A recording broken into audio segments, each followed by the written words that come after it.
إنا نحن نزلنا الذكر وإنا له لحافظون. بك خير الخلق كلهم. أعوذ بالله من الشيطان الرجيم. بسم الله الرحمن الرحيم. يا أيها الذين آمنوا أوفوا بالعقود.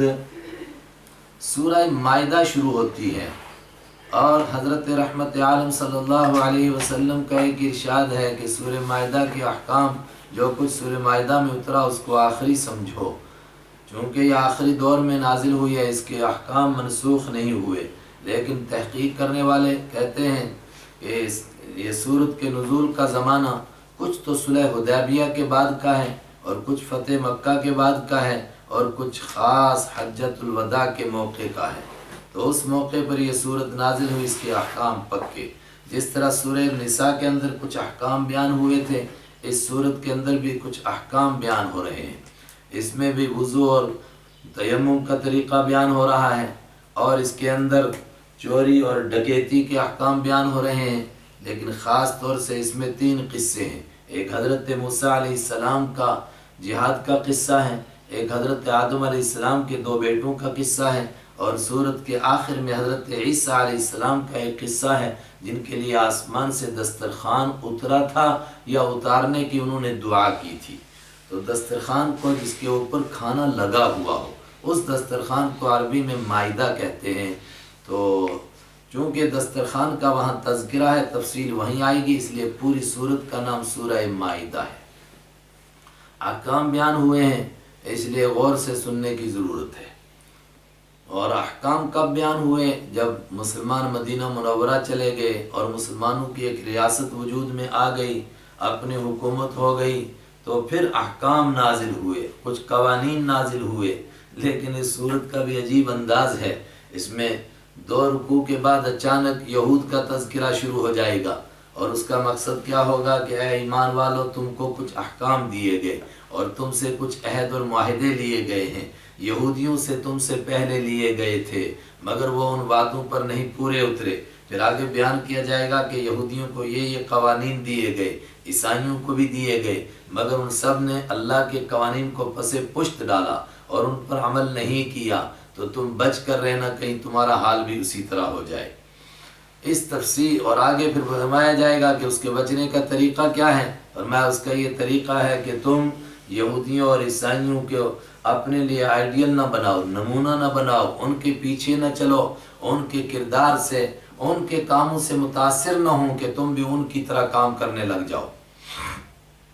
سب سے پہلا حکم، یا ایھا الذین آمنو، اے وہ لوگو جو ایمان لائے ہو، اوفو بالعقود، پورا کرو عقود کو، پکے وعدوں کو۔ عقد کی جمع عقود، پکے وعدے، گانٹھ لگائی گئی جن وعدوں کے اوپر۔ کون سا وعدہ؟ جو تم نے عہد الست میں، جب اللہ نے روحوں کو پیدا کر کے فرمایا تھا الست بربکم، سورہ اعراف میں آئے گا، تو سب نے کہا بھلا، ہاں تو ہمارا رب ہے۔ اس وعدے کو پورا کرو۔ اس کے بعد ہر شخص کلمہ پڑھتے ہوئے وعدہ کرتا ہے کہ میں اللہ کے تمام قوانین کو مانوں گا، اس وعدے کو پورا کرو۔ اوفو بالعقود، ان وعدوں کو پورا کرو، یعنی پورے دین پر عمل کرنے کے لیے ڈٹ جاؤ۔ اب کچھ قوانین، احلت لکم، احلت حلال کیا گیا ہے، لکم تمہارے لیے، بہیمۃ الانعام، بہیمہ کے معنی 4 ٹانگوں والا جانور، ہر 4 ٹانگوں والا جانور حلال کیا گیا تمہارے لیے۔ انعام، لیکن انعام خاص قسم کے چوپائے جو گھروں میں پالے جاتے ہیں، اور وہ آ رہا ہے سورہ انعام میں کہ انعام کون ہیں، وہاں اسی کا تذکرہ ہے۔ تو عربوں کے ہاں جو پالے جاتے تھے اونٹ اور بکری اور گائے اور بھیڑ، 4 قسم کے انعام تھے۔ تو بہیمۃ الانعام کا مطلب کیا ہو گیا کہ چوپائے جانوروں کی طرح جو 4 ٹانگوں والے ہیں وہ تمہارے لیے حلال کیے گئے۔ اب یہ بھی حلال ہیں، اور جنگلی بکری بھی حلال ہے، اور جنگلی گائے بھی حلال ہے، اور جنگل کی ہرن بھی تمہارے لیے حلال ہو گئی۔ الا ما یتلی علیکم، مگر جو تلاوت کر کے سنائے جائیں گے، علیکم تم کو، ابھی نیچے، وہ تمہارے لیے حرام ہے۔ اور آگے اصل میں یہ بات کیوں بیان ہوئی کہ کچھ جانوروں کو انہوں نے خود حرام سمجھ لیا تھا۔ سورت کے آخر میں آئے گا کہ یہ تم نے حرام سمجھی ہے۔ ما جعل اللہ من بحیرہ، اللہ نے یہ چیزیں حرام نہیں کی ہیں، یہ خود ساختہ تمہاری شریعت ہے۔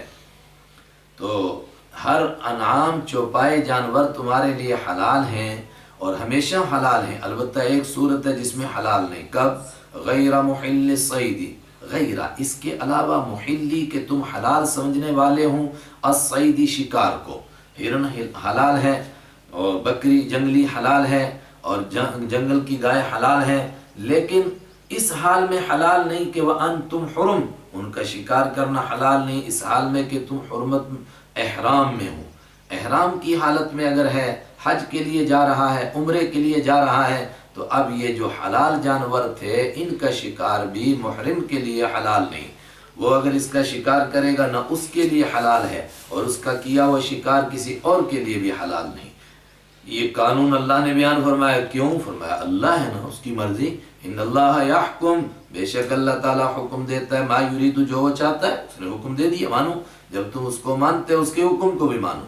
ایک دوسرا قانون، یا ایھا الذین آمنوا، اے وہ لوگو جو ایمان لائے ہو، لا تحلوا شعائر اللہ، لا تحلوا، مت حلال سمجھو، شعائر اللہ، اللہ کے شعائر کو، شعیرہ کی جمع ہے، شعیرہ کہتے ہیں وہ چیز جو کسی دوسری چیز کے ساتھ اتنی ملی ہوئی ہو کہ جب اس کا نام لیا جائے تو وہ چیز یاد آ جائے، تو وہ چیزیں جن کا اللہ کے ساتھ ایسا تعلق ہے کہ جیسے ان کا نام ذہن میں آتا ہے تو اللہ یاد آتا ہے، جیسے قرآن ہے، نماز ہے، کعبہ ہے، اور آگے آ رہا، پیچھے گزر گیا صفا اور مروہ ہے، جب ان کا تذکرہ ہوتا ہے تو اللہ کی توحید یاد آتی ہے۔ اور اسی طریقے سے قربانی کے جانور ہیں اور اللہ کے لیے جانے والا جو شخص ہے وہ بھی، ان کو حلال نہ سمجھو، یعنی ان کی بے حرمتی کو جائز نہ سمجھو، اور اسی میں قرآن بھی اللہ کے شاعر میں سے ہے، وَمَن يُعَظِّمْ شَعَائِرَ اللَّهِ فَإِنَّهَا مِن تَقْوَى الْقُلُوبِ، آگے آ رہا ہے اس کا بھی احترام واجب ہے۔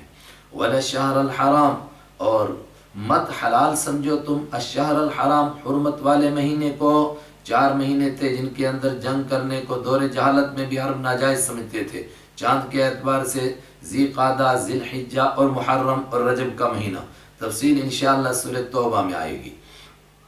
کیا تفصیل کہ اب ان کا کیا حکم ہے؟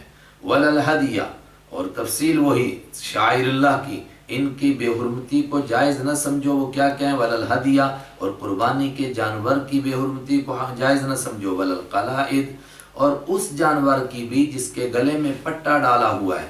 قربانی کے جانور 2 طرح کے تھے، قربانی کے لیے لے جایا جانے والا ایک جانور جس کے گلے میں پٹا نہ ہو، ہدی مطلق، وَلَا الْقَلَائِدَ، خاص طور سے جس کے گلے میں پٹا ڈالا جاتا تھا، نشانی لگائی جاتی تھی کہ قربانی کے لیے جا رہا ہے، ہدی پر بھی کچھ نشانی لگاتے تھے پٹے کے علاوہ، وَلَا آمِینَ، اور جائز نہ سمجھو بے حرمتی کرنا، ستانا، روکنا ان لوگوں کو، آمینہ، جو ارادہ کرنے والے البیت الحرام، حرمت والے گھر کا، یعنی کعبہ کا ارادہ کر کے جو آدمی چل چکا ہے تو اس کو راستے میں روکو مت، اور یہ چونکہ صلح حدیبیہ کے بعد کی بات ہے تو چاہے وہ کافر بھی ہو تو اس کو مت روکو، بعد میں حکم آئے گا جو حضرت عمر حضرت ابوبکر صدیق رضی اللہ تعالیٰ عنہ نے جس سال حج فرمایا اس سال اعلان ہو گیا کہ اب کسی مشرک کو شرک کے ساتھ حج کرنے کی اجازت نہیں۔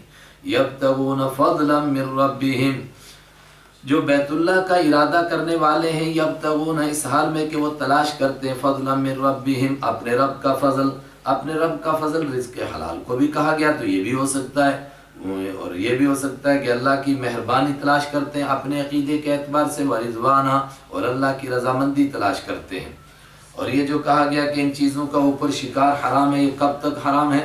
وَإِذَا حَلَلْتُمْ، اور جب تم حلال ہو جاؤ، حلال یہ ایک اصطلاح ہے، یعنی عمرہ کر لیا، حج کر لیا، احرام کھول دیا، جب احرام کھول دو حلال ہو جاؤ، فاصطادوا، ہمارے محاورے کا حلال ہونا نہیں، فاصطادوا تو تم شکار کر سکتے ہو، وَلَا يَجْرِمَنَّكُمْ شَنَآنُ قَوْمٍ، وَلَا يَجْرِمَنَّ، اور چاہیے کہ نہ ابھارے، تم کو، شنآن قوم، کچھ لوگوں کی دشمنی، کیا دشمنی؟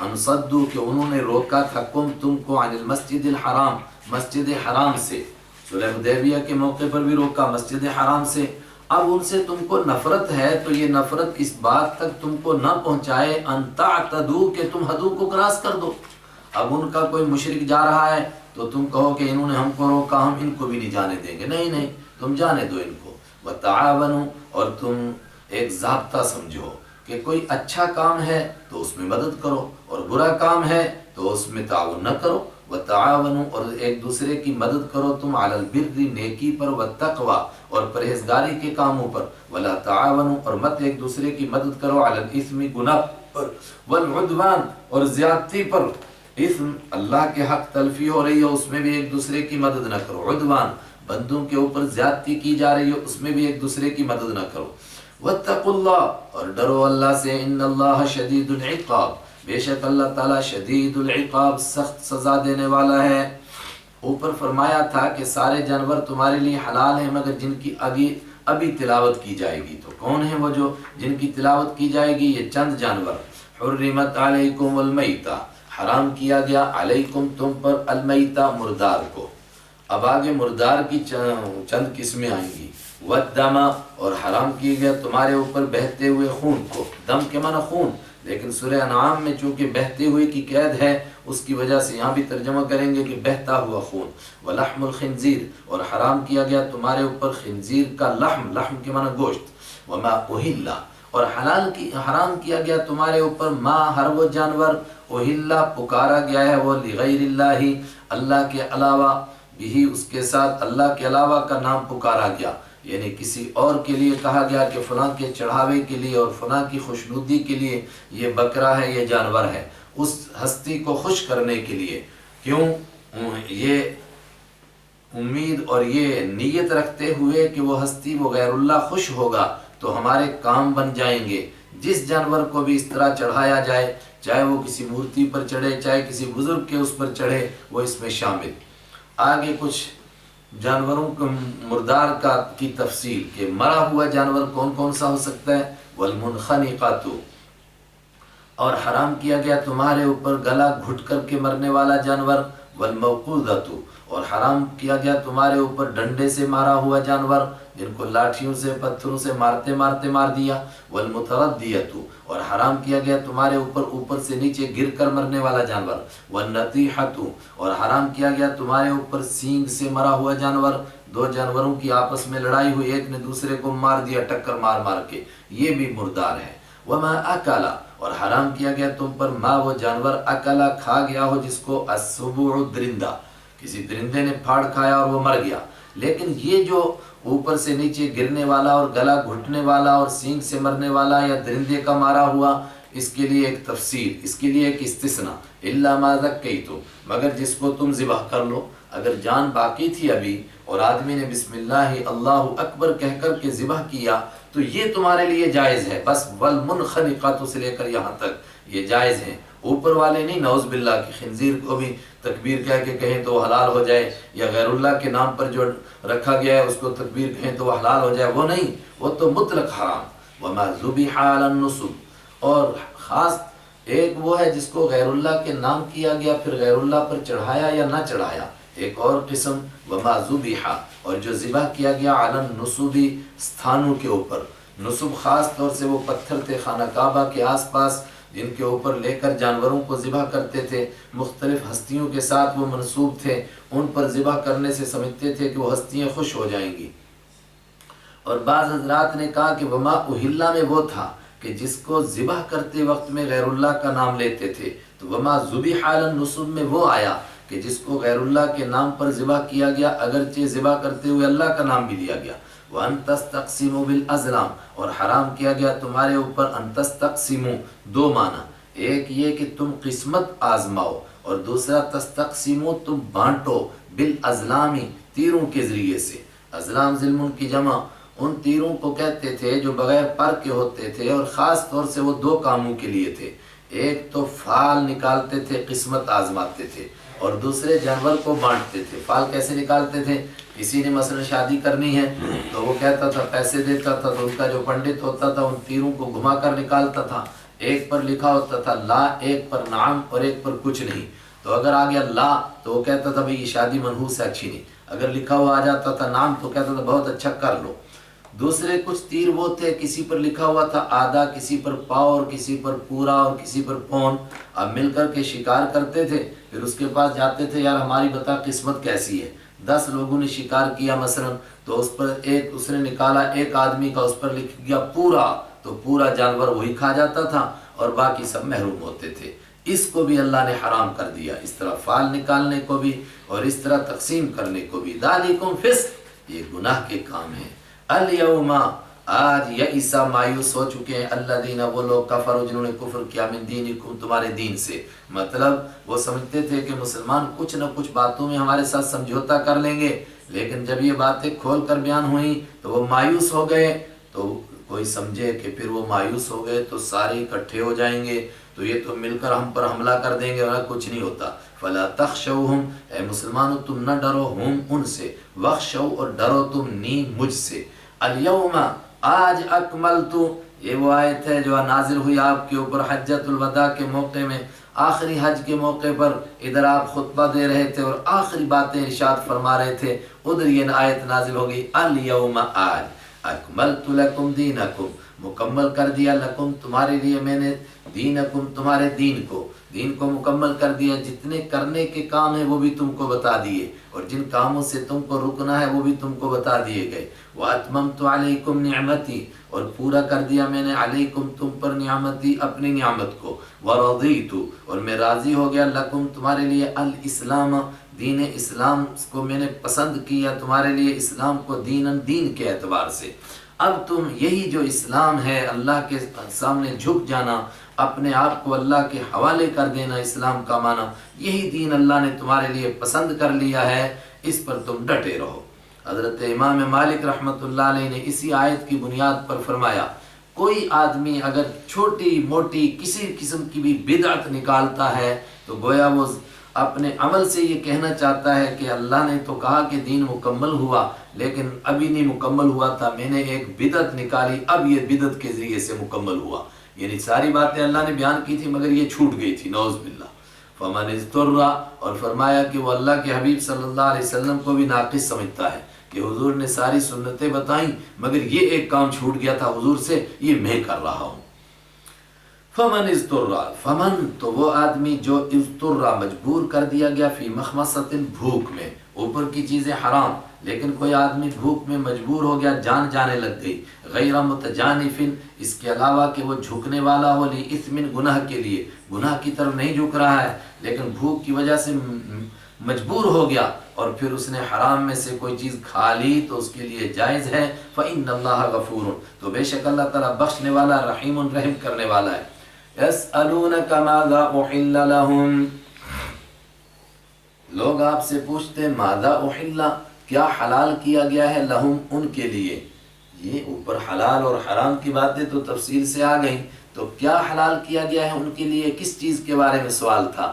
آگے کے جواب سے معلوم ہوتا ہے کہ سوال تھا کہ شکار کا تذکرہ اوپر آیا تھا، تو شکار کرنے کے طریقے الگ الگ ہوتے ہیں، کوئی تیر سے کرتا ہے، کوئی نیزے سے کرتا ہے، اور کوئی کتے پالتا ہے، کوئی شاہین پالتا ہے، اس کے ذریعے سے شکار کرتا ہے۔ تو کون سا شکار حلال سمجھے اور کون سا حرام سمجھے؟ جواب، قل، آپ فرما دیجئے، احل، حلال کیا گیا ہے، لکم، تمہارے لیے، الطیبات، تمام پاک چیزوں کو۔ سب سے پہلے یہ سمجھو کہ ہر وہ چیز جو پاک ہے وہ تمہارے لیے حلال ہے، اگر حرام ہے تو وہی چیز حرام ہے جو گندی ہے، جو ناپاک ہے، جو یا تمہاری صحت کو نقصان دے گی یا تمہاری روحانیت کو نقصان دے گی۔ اور شکار کے بارے میں سنو ضابطہ، وما علمتم، ایک بات، وہ جو شکار تیر سے ہو، برچھے سے ہو، تو بسم اللہ، اللہ اکبر پڑھ کر کے اگر تیر مارا، برچھا مارا اور جانور مر گیا ذبح کرنے سے پہلے تو چونکہ بسم اللہ کر کے تیر پھینکا تھا، بسم اللہ کر کے برچھا پھینکا تھا، تو یہ حلال ہے، وہ یہاں نہیں بیان کیا گیا۔ یہاں دوسری بات کہ کتے کو شکار سکھایا گیا اور کتے نے جا کر کے شکار کیا اور اس کے زخمی کرنے کی وجہ سے شکار مر گیا، تو کیا یہ جو مر گیا کتے کے پھاڑنے سے حلال ہے کہ حرام؟ فرمایا اگر کتا سکھایا ہوا ہے، پڑھا لکھا ہے اور بسم اللہ اللہ اکبر کہہ کر کے کتے کو چھوڑا گیا ہے تو اس کا کیا ہوا شکار بھی حلال ہے۔ وما علمتم، اور حلال کیا گیا تمہارے لیے، ما، وہ، علمتم، جو سکھایا ہو تم نے، من الجوارح، زخمی کرنے والوں میں سے، مطلب کتا ہو، ریچھ ہو، شاہین ہو، ان کو سکھایا تم نے، مکلبین، اس حال میں کہ تم سکھانے والے ہوں اس کو، مکلب، سکھانے والے، تعلمونہن، تم سکھاتے ہو، ہن، ان جانوروں کو، مما، اس میں سے، علمکم اللہ، علامہ جو سکھایا ہے کم تم کو اللہ نے، تو تم نے کتے کو اچھی طرح سکھایا کہ شکار کس طرح کیا جاتا ہے، اس کے تفصیلی احکام ہیں فقہ کی کتابوں میں، ایسے عام کتا نہیں۔ فَكُلُوا، تو ایسا سکھایا ہوا کتا اگر شکار کر کے لایا اور تم نے بسم اللہ کر کے اس کو چھوڑا تھا تو فَكُلُوا، تو کھاؤ تم مما، اس میں سے امسکنا، جو ان شکاری جانوروں نے روکا ہو علیکم، تمہارے اوپر۔ یہ اشارہ ہے کہ سکھائے ہوئے جانور کی یہی پہچان ہے کہ وہ شکار کو خود کھاتا نہیں، وہ پکڑتا ہے اس کو۔ اب پکڑتے ہوئے زخمی ہوتے ہوئے وہ مر گیا وہ بات الگ ہے، مگر وہ خود نہیں کھاتا، تمہارے لیے لاتا ہے۔ وَاذْكُرُوا، اور یاد کرو تم اسم اللہ، اللہ کے نام کو، علیہ، اس پر۔ اگر زندہ ہو تو بسم اللہ کر کے ذبح کرو، اور اگر کتے کو بسم اللہ کر کے چھوڑا تھا اور سیکھا ہوا تھا تو حلال ہے۔ وَاتَّقُوا اللَّهَ، اور اللہ سے ڈرو، کہیں ایسا نہ ہو کہ شکار کے چکر میں تم اپنے آپ کو دھوکہ دو، بسم اللہ پڑھے بغیر چھوڑا ہو تو پھر اس کو جائز سمجھ لو، یا کتا سیکھا ہوا نہ ہو اور اس کا جانور بھی، اس کا شکار بھی جائز سمجھو۔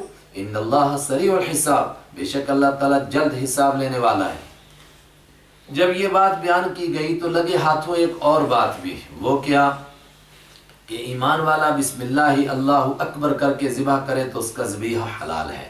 تو اگر اہل کتاب یہودی اور عیسائی بسم اللہ اللہ اکبر کہہ کر ذبح کرے تو اس کا ذبیحہ حلال ہے کہ حرام؟ فرمایا اگر وہ واقعتاً یہودی ہو یا واقعتاً عیسائی ہے اور اللہ کے نام پر ذبح کرتا ہے تو اس کا ذبیحہ بھی حلال ہے، لیکن واقعتاً وہ یہودی اور عیسائی ہو۔ آج بھاری تعداد ان کی ہے جو اپنے آپ کو یہودی اور عیسائی کہتے ہیں، لیکن ہیں وہ ملحد، وہ منکر خدا ہیں، اس کے وجود ہی کو نہیں مانتے ہیں۔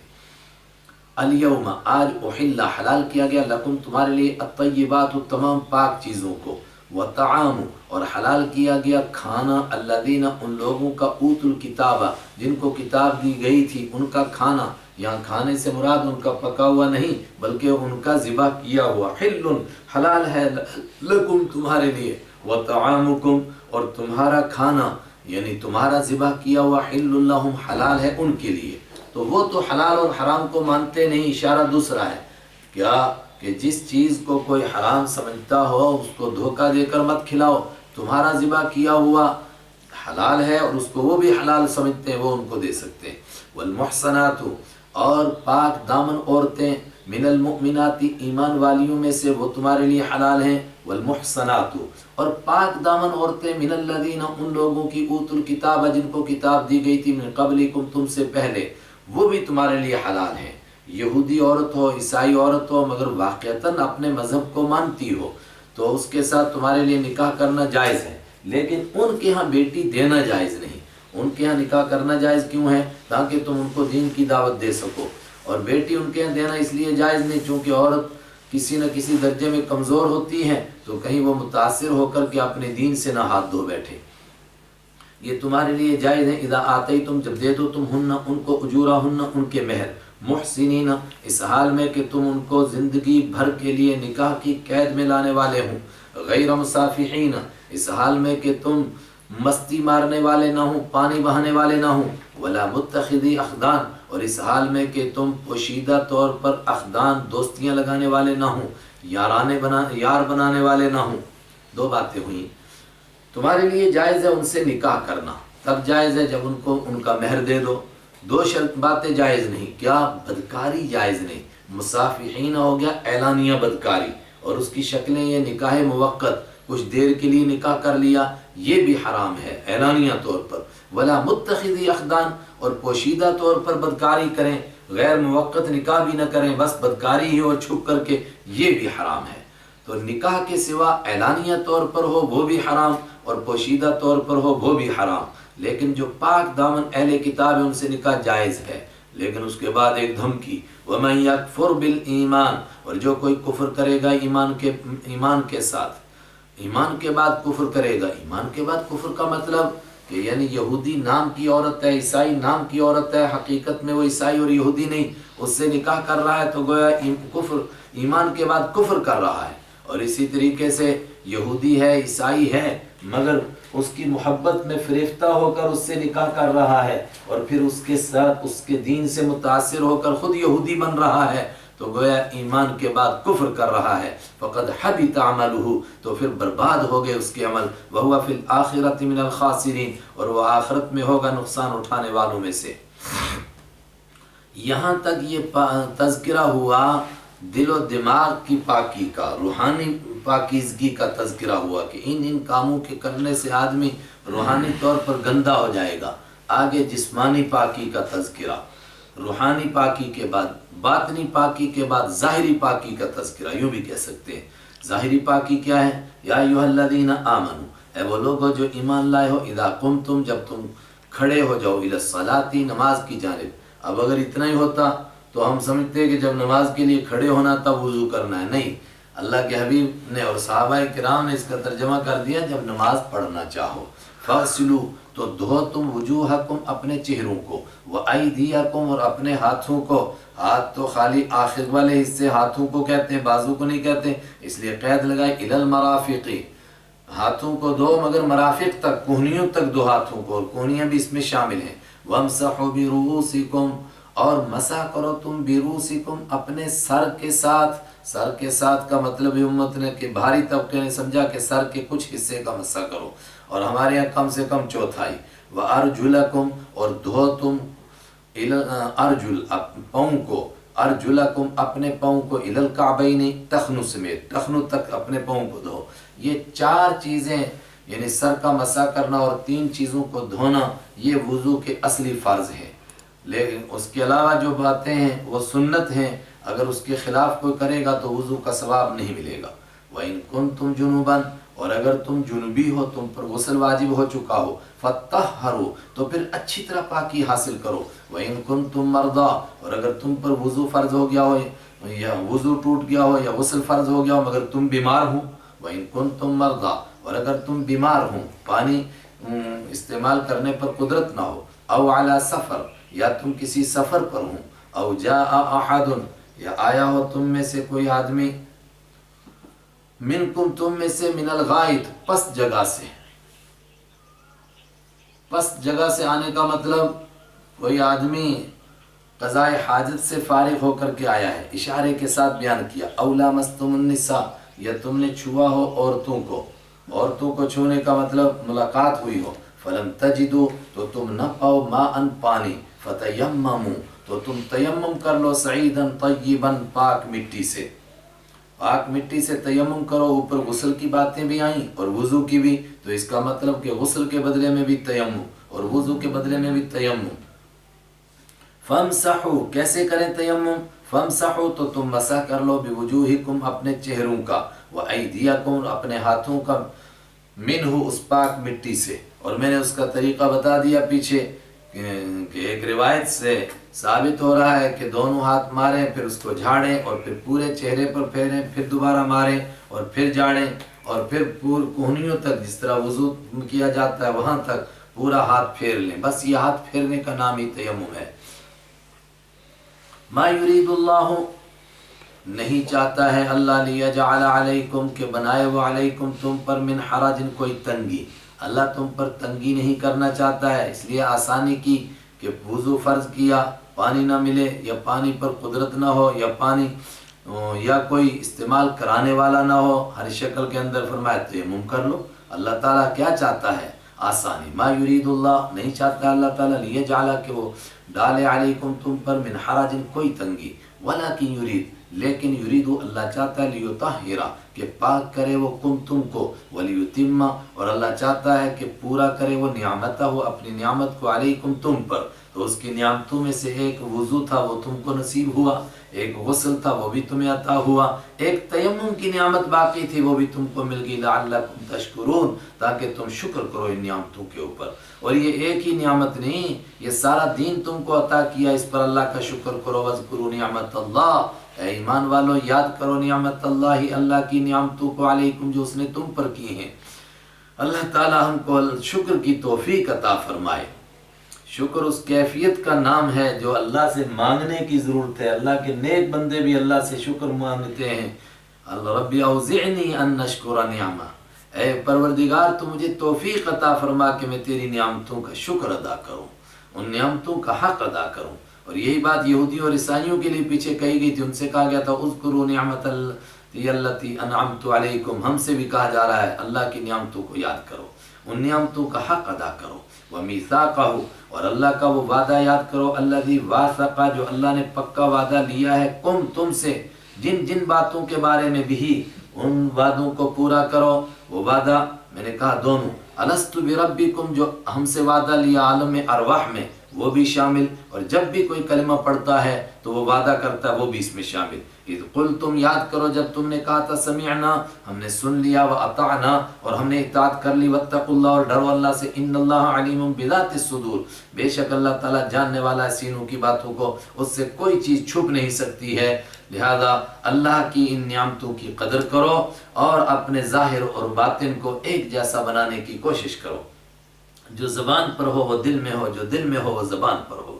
یا ایھا الذین آمنوا، اے ایمان والو، کونوا قوامین للہ، کونوا، ہو جاؤ، قوامین، زبردست طریقے سے کھڑے ہونے والے، للہ، اللہ کے لیے، شہداء، گواہ بن کر، بالقسط، انصاف کا۔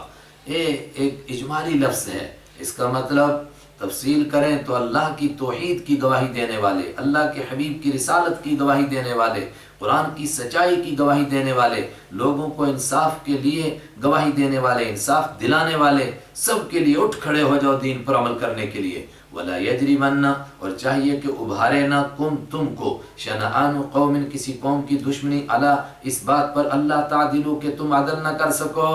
اللہ اکبر، یہودیوں اور عیسائیوں سے یہ نظام لے کر تم کو دیا گیا ہے، اب کہیں تم کو جج بنایا جائے اور تمہارے سامنے یہودی آ جائے تو اس وجہ سے کہ ہمارا دشمن ہے تم کہیں عدل کا دامن نہ چھوڑ دینا۔ پیچھے اپنے نبی کا واقعہ سن چکے ہو کہ ان کے سامنے ایک طرف منافق اور ایک طرف یہودی آیا، آپ نے یہودی کے حق میں فیصلہ کیا، اعدلوا، عدل کرو، هو اقرب للتقوی، وہ عدل کرنا ہی زیادہ قریب ہے، للتقوی، تقوی کے، واتقوا اللہ، اور ڈرتے رہو عدل کرنے میں اللہ سے۔ تمہارا کام عدل کرنا ہے، اللہ سے ڈرنا ہے، دشمن ہو یا دوست ہو اس سے کوئی غرض نہیں۔ ان اللہ خبیر بما تعملون، بے شک اللہ تعالیٰ پوری خبر رکھنے والا، بما تعملون، جو کچھ تم کرو گے، رات کی تنہائیوں میں نا انصافی کرو گے اور بڑی چلاکیوں سے کرو گے، اللہ سے چھپ نہیں سکو گے۔ وعد اللہ الذین آمنوا، اگر ان عدل پر قائم ہو جاؤ گے تو کیا ملے گا؟ وعدہ کر رکھا ہے اللہ نے، الذین، ان لوگوں سے، آمنوا، جو ایمان لائے، وعملوا، اور جنہوں نے عمل کیے، الصالحات، اچھے، لہم، ان کے لیے، مغفرۃ، بخشش ہے، واجر عظیم، اور بہت بڑا اجر ہے، کوئی حد ہی نہیں اس اجر کی۔ والذین کفروا، اور وہ لوگ جنہوں نے کفر کیا، بات تو ایمان والوں سے ہو رہی ہے، تو کفر کا مطلب جو ایمان کے تقاضے پر نہ چلا، اس کا مطلب وہ کفر میں چلا گیا۔ وَكَذَّبُوا بِآيَاتِنَا، اور جس نے ہماری آیتوں کو جھوٹا کہا، اولئک اصحاب الجحیم، یہ جہنمی لوگ ہیں۔ اللہم احفظنا، اللہم احفظنا، عدل پر تم کو کھڑا کیا گیا ہے، اب یہ امانت تم کو دی گئی ہے، اگر پھسل گئے تو پھر یہ سزا۔ یا ایھا الذین آمنوا، اے ایمان والو، اذکروا نعمت اللہ، یاد کرو اللہ کی نعمت کو، علیکم، جو اس نے تم پر کی خاص نعمت، اذ ہم قوم، اس وقت کو یاد کرو، ہم، جب پکا ارادہ کر لیا تھا، قوم، کچھ لوگوں نے، ان یبسطوا الیکم، کہ بڑھائیں وہ، الیکم، تمہاری طرف، ایدیہم، اپنے ہاتھوں کو، یعنی تم پر اپنے ہاتھ چلائیں اور تم کو صفِ ہستی سے مٹائیں، فکف ایدیہم، تو روک دیا اللہ نے، ایدیہم، ان کے ہاتھوں کو، عنکم، تم سے۔ کب ایسا ہوا تھا؟ غزوہ خندق کے موقع پر ہوا، اور خود مکہ کے اندر کتنی مرتبہ مشرکوں نے ارادہ کیا کہ ان کی جڑیں ختم کر دو، صفِ ہستی سے ان کو مٹا دو، کتنی مرتبہ ارادہ کیا۔ صلح حدیبیہ کے موقع پر یہ ارادہ انہوں نے کیا، ہر موقع پر اللہ نے تمہاری حفاظت کی، اب تم اس ذمہ داری کو پورا کرو۔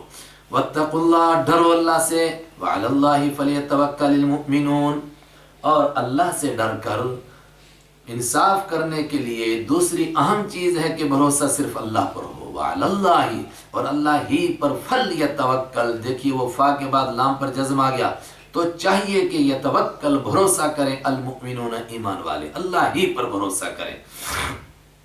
ایمان والوں کو یہ تاکیدی حکم دیے گئے احکام پر عمل کرنے کے لیے۔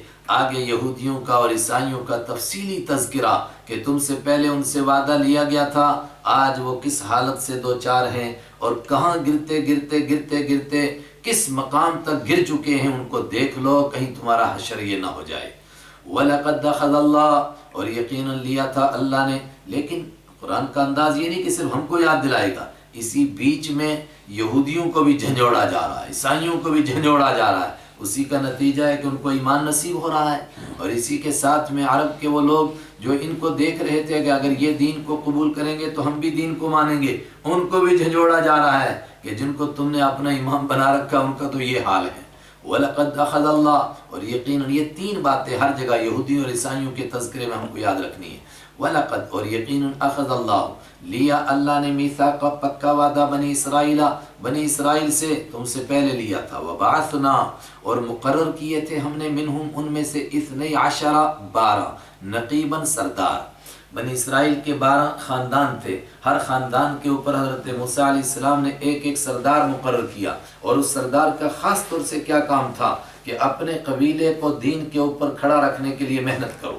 وقال اللہ، اور اللہ تعالیٰ نے فرمایا، انی معکم، بے شک میں تمہارے ساتھ ہوں، اگر تم میرے وعدے پر پورے اترو گے میں تمہارے ساتھ، میری مدد تمہارے ساتھ۔ لا، قسم بخدا، پکا کر کے بیان کیا، ان اقمتم الصلاۃ، اگر تم نماز قائم کرو گے۔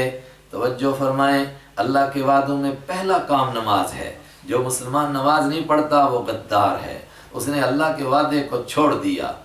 لا، قسم بخدا، ان اقمتم، اگر تم قائم رکھو گے الصلاۃ، نماز کو، وآتیتم الزکاۃ، اور زکوٰۃ ادا کرو گے۔ دوسری بات، زکوٰۃ یہ اللہ کے وعدوں میں شامل ہے، جو زکوٰۃ ادا نہیں کرتا ہے غدار ہے۔ وآمنتم، اور تم ایمان لاؤ گے، برسولی، میرے رسولوں پر۔ حضرت موسیٰ علیہ السلام ہیں لیکن ان کے بعد جتنے رسول آئیں گے ان پر تم ایمان لاتے رہو گے۔ وعزرتموہم، اور تم ان کی مدد کرتے رہو گے، رسولوں کی۔ واقرضتم اللہ، اور تم قرضہ دو گے اللہ کو، قرضاً حسنا، اچھا قرضہ۔ پتہ چلا کہ یہودیوں کو بھی زکوٰۃ کا حکم الگ تھا، اب وہ کیا مقدار تھی کیا تھی اس کی تفصیل نہیں، اور اس کے علاوہ خیرات جس کو قرض کہا گیا وہ الگ تھا۔ جس طرح ہمارے لیے لَأُكَفِّرَنَّ عَنْكُمْ، اگر تم ایسا کرتے رہو گے تو میں کیا کروں گا، لَأُكَفِّرَنَّ، ضرور میں مٹا دوں گا، عَنْكُمْ، تم سے، سَيِّئَاتِكُمْ، تمہارے چھوٹے موٹے گناہوں کو معاف کرتا رہوں گا، یہ موٹے موٹے کام کرو۔ وَلَأُدْخِلَنَّ، اور ضرور میں داخل کروں گا تم کو، جنات، ایسے باغوں میں، تجری من تحتها الانہار، جن کے نیچے سے نہریں بہتی ہوں گی۔ آج کتنے مسلمان ہیں نماز پڑھ کر نہ پڑھ کر کہتے ہیں اچھا جو نماز نہیں پڑھتے وہ مسلمان نہیں ہوتے۔ بھئی ایک نماز نہ پڑھنے والے کو اللہ کے حبیب کہہ رہے ہیں کافر ہو گیا، جس نے ایک بھی نہیں پڑھی وہ بھی مسلمان بنا ہوا۔ فمن کفر، تو جو کوئی کفر کرے گا، بعد ذالک، اس کے بعد، منکم، تم میں سے، فقد ضل، فقد، تو یقیناً، فا کا معنی تو، قد کے معنی یقیناً، ضل، بھٹک گیا وہ، سواء السبیل، سیدھے راستے سے۔ فبما نقضهم میثاقهم، فبما، تو ما زائد ہے، نقضهم، ان کے توڑنے کی وجہ سے، بی کا معنی وجہ سے، ما کا کوئی معنی نہیں ہوگا، توڑنے کی وجہ سے، میثاقہم، اپنا وعدہ، یہ وعدہ کیا توڑ دیا، نماز چھوڑ دی، زکوٰۃ چھوڑ دی، رسولوں پر ایمان نہیں لائے، لعناہم، ہم نے ان پر لعنت کی۔ یہی لفظ میں نے وہاں نکالا تھا پیچھے، لیکن وہاں زیادہ بہتر ہے کہ بعد والا نکالیں۔ وجعلنا، اور بنا دیا ہم نے، قلوبہم، ان کے دلوں کو، قاسیۃً، سخت۔ یہ اللہ کی لعنت کا نتیجہ ہے کہ دل سخت ہو گئے، اب جنت اور جہنم کا تذکرہ سن کر کے رونا ہی نہیں آتا۔ ہائے ہائے، اگر ایمان والوں کا بھی یہی حال ہو جائے تو، یحرفون الکلم، کتنے دل سخت ہو گئے۔ فرمایا اللہ کی کتاب کی عظمت ہر انسان کے دل میں کسی نہ کسی درجے میں ہوتی ہے۔ گرا پڑا مسلمان بھی قرآن کی طرف پاؤں نہیں کرتا، پیٹھ نہیں کرتا، لیکن اگر قرآن کے حکموں کو نہیں مانتا تو وہ پیٹھ نہ کرے اور پاؤں نہ کرے، اس کے باوجود بدترین قسم کا بے ادب ہے۔ چنانچہ یہودی بھی کتنے دل سخت ہوئے، پیٹھ اور پاؤں کی تو بات ہی چھوڑو، وہ قرآن اپنے کتاب کو بدلنے لگ گئے۔ یحرفون، بدل دیتے ہیں وہ، الکلم، باتوں کو، عن مواضعہ، ان کی جگہوں سے۔ دونوں معنی، کبھی معنی بدل دیتے ہیں، لفظ وہی رکھتے ہیں، اور کبھی کبھی لفظ ہی بدل دیتے ہیں۔ وَنَسُوا، اور بھول گئے وہ، حظًا، بہت بڑے حصے کو، مما، اس میں سے، ذُکِّرُوا بِہِ، جس کے ذریعے سے ان کو نصیحت کی گئی تھی۔ مثلا اللہ کے حبیب صلی اللہ علیہ وسلم کی صفات بیان کر کر کے ان کو نصیحت کی گئی تھی کہ یہ پیغمبر جب آئیں گے تو ان پر ایمان لانا، اس حصے کو تو بھول ہی گئے، اور اسی کا نتیجہ اب کیا ہے، اخلاق اور کردار سے بھی گر گئے۔ اور ایمان والا بھی جب یہ کام کرتا ہے تو اخلاق اور کردار سے گر جاتا ہے، اور جھوٹے ہیں لوگ جو کہتے ہیں فلاں آدمی بے نمازی ہے مگر ہے بڑا خوش اخلاق، خاک خوش اخلاق ہے اللہ کا غدار۔ ولا تزالو، اب نتیجہ کیا نکلا؟ لا تزالو، اے رحمت عالم صلی اللہ علیہ وسلم لا تزالو، آپ زائل نہیں ہوں گے، بلکہ مانا مسلسل تطلعو، آپ کو خبر ملتی رہے گی، آپ مطلع ہوتے رہیں گے علی خائنۃ منہم، ان میں سے کسی نہ کسی کی خیانت پر، ہر موقع پر آپ کو پتہ چلتا رہے گا کہ کہیں نہ کہیں انہوں نے غداری کی ہے۔ یہ نتیجہ ہے اخلاق اور کردار سے گر گئے چونکہ ان پر اللہ کی لعنت۔ الا قلیلا منہم، مگر ان میں سے تھوڑے سے نیک لوگ وہ تو ڈٹے ہیں اخلاق اور کردار پر بھی، فاعف عنہم، تو ہم کیا کریں؟ فرمایا جب تک ان کے ساتھ جنگ کا اعلان نہیں ہو جاتا، فاعفو، معاف کیجیے، عنہم، ان کو، وصفح، اور درگزر کیجیے۔ ابھی تک جو ان کے قبیلے موجود ہیں مدینہ کے اندر، تو جب تک ان کی طرف سے اعلان جنگ نہ ہو جائے تب تک آپ بھی نہ کیجیے۔ چنانچہ یہی ہوا، بنو قینقاع نے اعلان جنگ کیا تو آپ نے بھی فرمایا، بنو نذیر نے اعلان جنگ کیا تو آپ نے بھی کیا، بنو قریظہ نے صلح حدیبیہ وہ غزوہ خندق کے موقع پر اعلان جنگ کیا تو پھر آپ نے جنگ کی، تب تک معاف کی۔ ان اللہ، حالانکہ وہ غداری کرتے رہے، دھوکہ دیتے رہے، حضور کو قتل کرنے کے پلان بناتے رہے۔ ان اللہ یحب، بے شک اللہ تعالیٰ پسند کرتا ہے المحسنین، نیکی کرنے والوں کو۔ ومن الذین قالوا انا نصارى، یہ تو یہودیوں کا تذکرہ تھا، فرمایا عیسائیوں سے بھی ہم نے پکا وعدہ لیا، جس طرح یہودی وعدے کو بھول گئے تھے اس طرح عیسائی بھی بھول گئے۔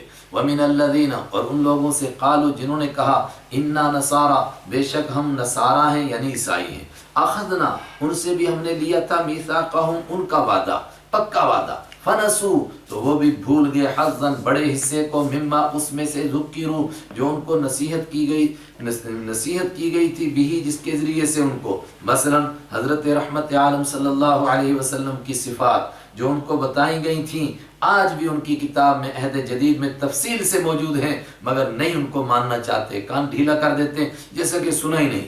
فآغرینہ، تو ہم نے ان کے لیے دو سزائیں، ایک دنیا کی اور ایک آخرت کی۔ دنیا میں اغرینا، تو ڈال دی ہم نے، بھڑکا دی ہم نے، بینہم، ان کے درمیان، العداوت، دشمنی، بھڑکا دی، لگا دی ان کے بیچ میں دشمنی، والبغضاء، اور بغض، ایک دوسرے کی ضد، الی یوم القیامہ، قیامت تک ایک دوسرے سے نفرت، بغض اور دشمنی، عداوت ان کے بیچ میں رہے گی، یہودیوں اور عیسائیوں کے بیچ میں، یہودیوں کے مختلف قبائل کے بیچ میں، عیسائیوں کے مختلف مسالک کے بیچ میں۔ آپ کہیں آج تو متحد ہیں، نہیں متحد ہیں، مفاد نے ان کو اکٹھا کیا ہے۔ اور کیوں ہو رہے ہیں؟ میں نے کہا انشاءاللہ سورہ بنی اسرائیل کے آخر میں جواب آئے گا۔ وَسَوْفَ يُنَبِّئُهُمُ اللَّهُ، اور ان قریب اللہ خبر دے گا، بتائے گا ہم ان کو، بما، وہ کام، کانوا یصنعون، جو وہ کیا کرتے تھے، ساری کاریگریاں ان کے سامنے آئیں گی، یصنعون، کاریگریاں۔ یا اہل الکتاب، او اہل کتاب، یہودی ہو یا عیسائی، قد جاءکم، یقیناً آ چکے، کم، تمہارے پاس، رسولنا، ہمارے رسول، یبینو، کھول کھول کر بیان کرتے ہیں، لکم، تمہارے لیے، کثیراً، وہ بہت ساری باتیں، مما کنتم تخفون، جن کو تم چھپاتے تھے، من الکتابی، کتاب میں سے، تمہاری کتاب کی بہت باتیں آج تک عوام سے تم چھپاتے تھے، اللہ کے حبیب ان کو کھول کر بیان کر رہے ہیں۔ اور تمہاری تاریخ کے بھی بہت سارے اوراق جن کو تم چھپاتے تھے، وَيَعْفُو عَنْ كَثِيرٍ، اور بہت ساری باتوں سے تم کو معاف کرتے ہیں۔ معاف کرنے کا مطلب کہ جس بات کو بیان کرنے سے کوئی دینی فائدہ نہیں، صرف تمہاری رسوائی ہوتی ہے، اس بات کو اللہ کے حبیب بیان ہی نہیں کرتے ہیں، لیکن بہت ساری باتیں جو تم چھپاتے تھے ان کو بیان کر رہے ہیں۔ تو نتیجہ، قد جاءکم، یقیناً آ چکا، کم، تمہارے پاس، من اللہ، اللہ کی طرف سے، نور، ایک نور آ چکا، وکتاب مبین، یعنی واضح کتاب آ چکی۔ وہ تفسیر کے لیے پیچھے بھی بار بار آیا ہے، اور میں نے ابھی بتایا پیچھے، قد جاءکم، تمہارے پاس آ چکا، برہان من ربکم، تمہارے رب کی طرف سے دلیل آ چکی، ونورا مبینا، اور واضح نور آ چکا۔ ابھی پیچھے سورہ نساء میں گزرا، آخری رکوع میں، تو وہاں بھی میں نے بتایا تھا کہ نور کس کو کہا؟ قرآن نے، قرآن کو، ہدایت کو، اللہ کی کتاب کو۔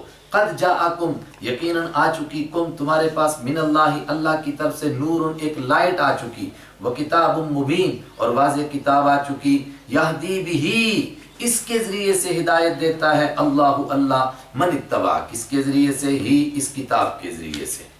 بعض حضرات نے یہاں ترجمہ کیا نور، ان سے مراد اللہ کے حبیب صلی اللہ علیہ وسلم، لیکن ہو سکتے ہیں البتہ اس کا نعوذ باللہ یہ مطلب نہیں کہ آپ نور ہیں تو آپ انسان ہیں ہی نہیں ہیں، اس لیے کہ انسان ہونا تو قرآن پاک نے جگہ جگہ بیان کیا ہے، اور ابھی پیچھے ہم پڑھ چکے 4 پارے میں کہ جو اس کا انکار کرے گا وہ ایمان سے چلا جائے گا۔ تو پھر نور کا کیا مطلب ہے؟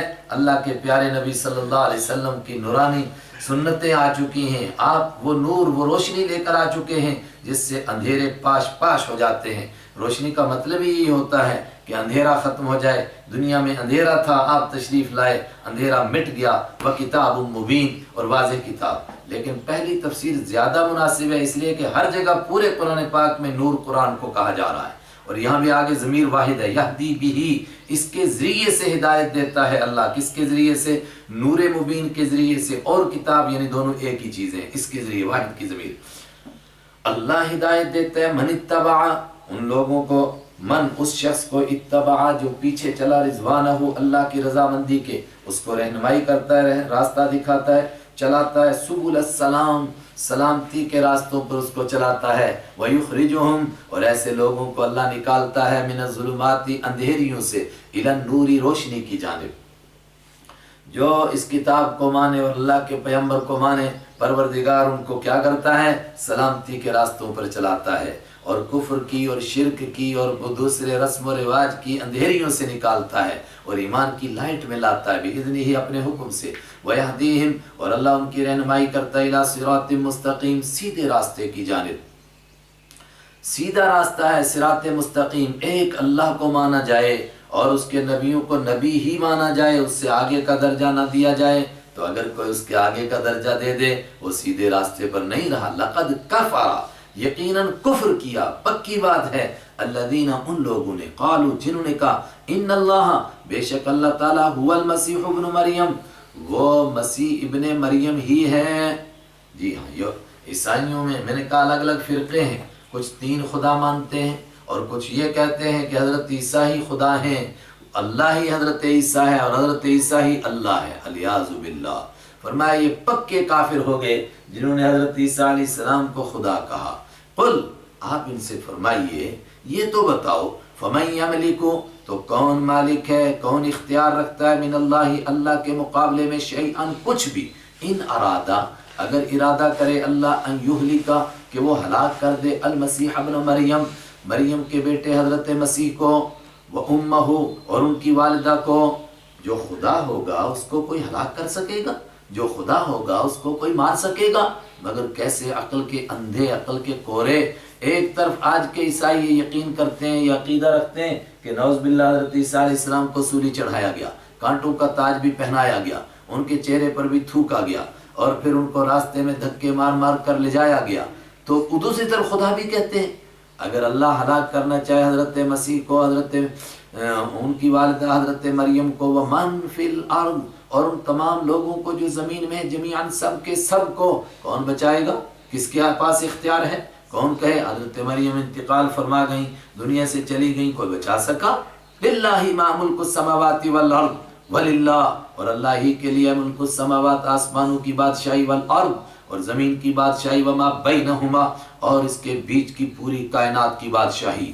اللہ بادشاہ ہے، شاہ مطلق ہے، اور قادر مطلق ہے، جو کرنا چاہتا ہے سو کر گزرتا ہے۔ اس کے مقابلے میں کیسے کوئی خدا ہو سکتا ہے جو انتقال کر جائے، ہلاک ہو جائے؟ یخلق ما یشاء، وہ پیدا کرتا ہے جو چاہتا ہے۔ مطلب اس نے حضرت عیسیٰ علیہ السلام کو بغیر باپ کے پیدا کر دیا، تو اس پر تم نے ان کو خدا کہنا شروع کر دیا؟ اس کی مرضی، جیسا چاہے ویسا پیدا کرے۔ واللہ علی کل شیء قدیر، اور اللہ تعالیٰ ہر چیز پر قدرت رکھنے والا ہے۔ حضرت عیسیٰ علیہ السلام کو خدا کہا اور خدا کا بیٹا کہا، مریم علیہ السلام کو خدا کی بیوی اور پتہ نہیں کیا کیا کہا، اور خدا کی ماں کہا۔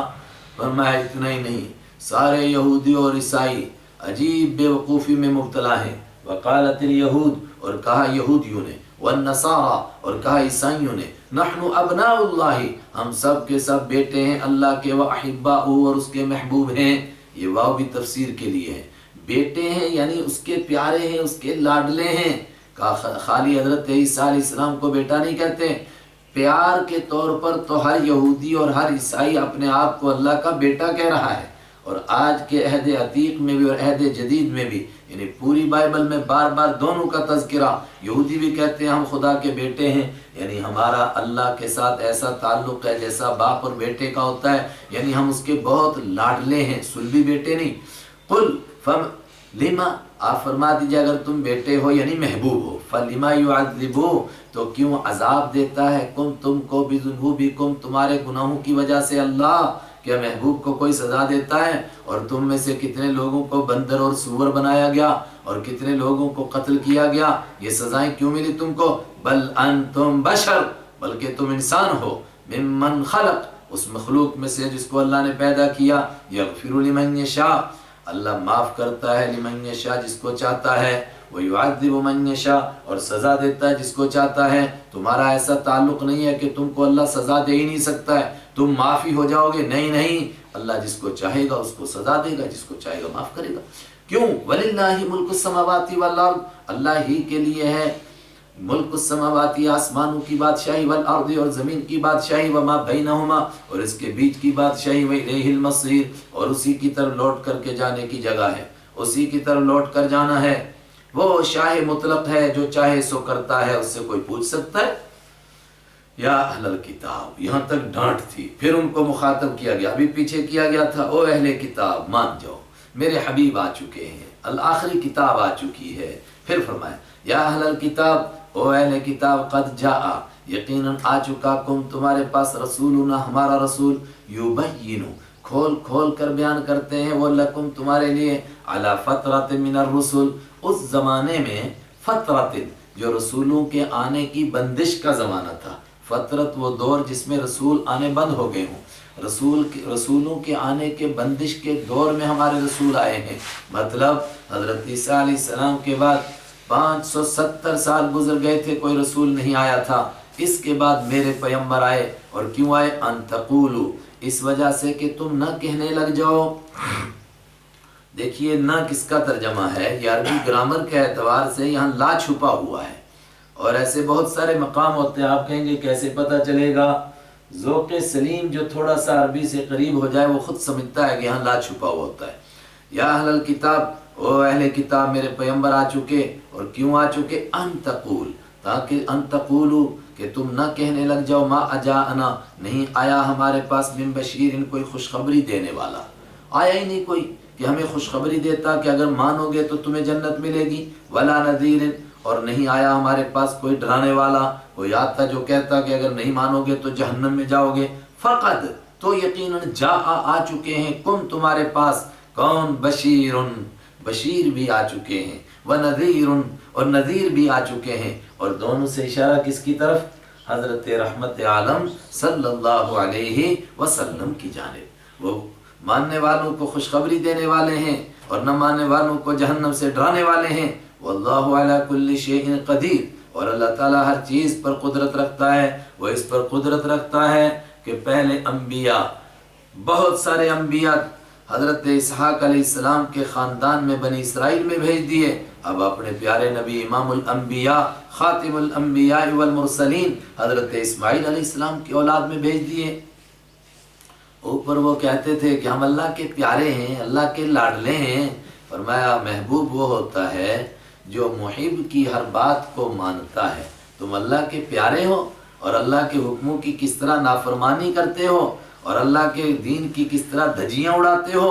چلو آج کی بات نہیں، پچھلی بات سنو، پچھلے دور میں بھی تم نے کون سے دین پر عمل کر کے دکھایا؟ کہتے تھے چلو ہم اور نکلے، مگر ہمارے بڑے تو بڑے تھے، فرمایا بڑوں کا بھی سنو۔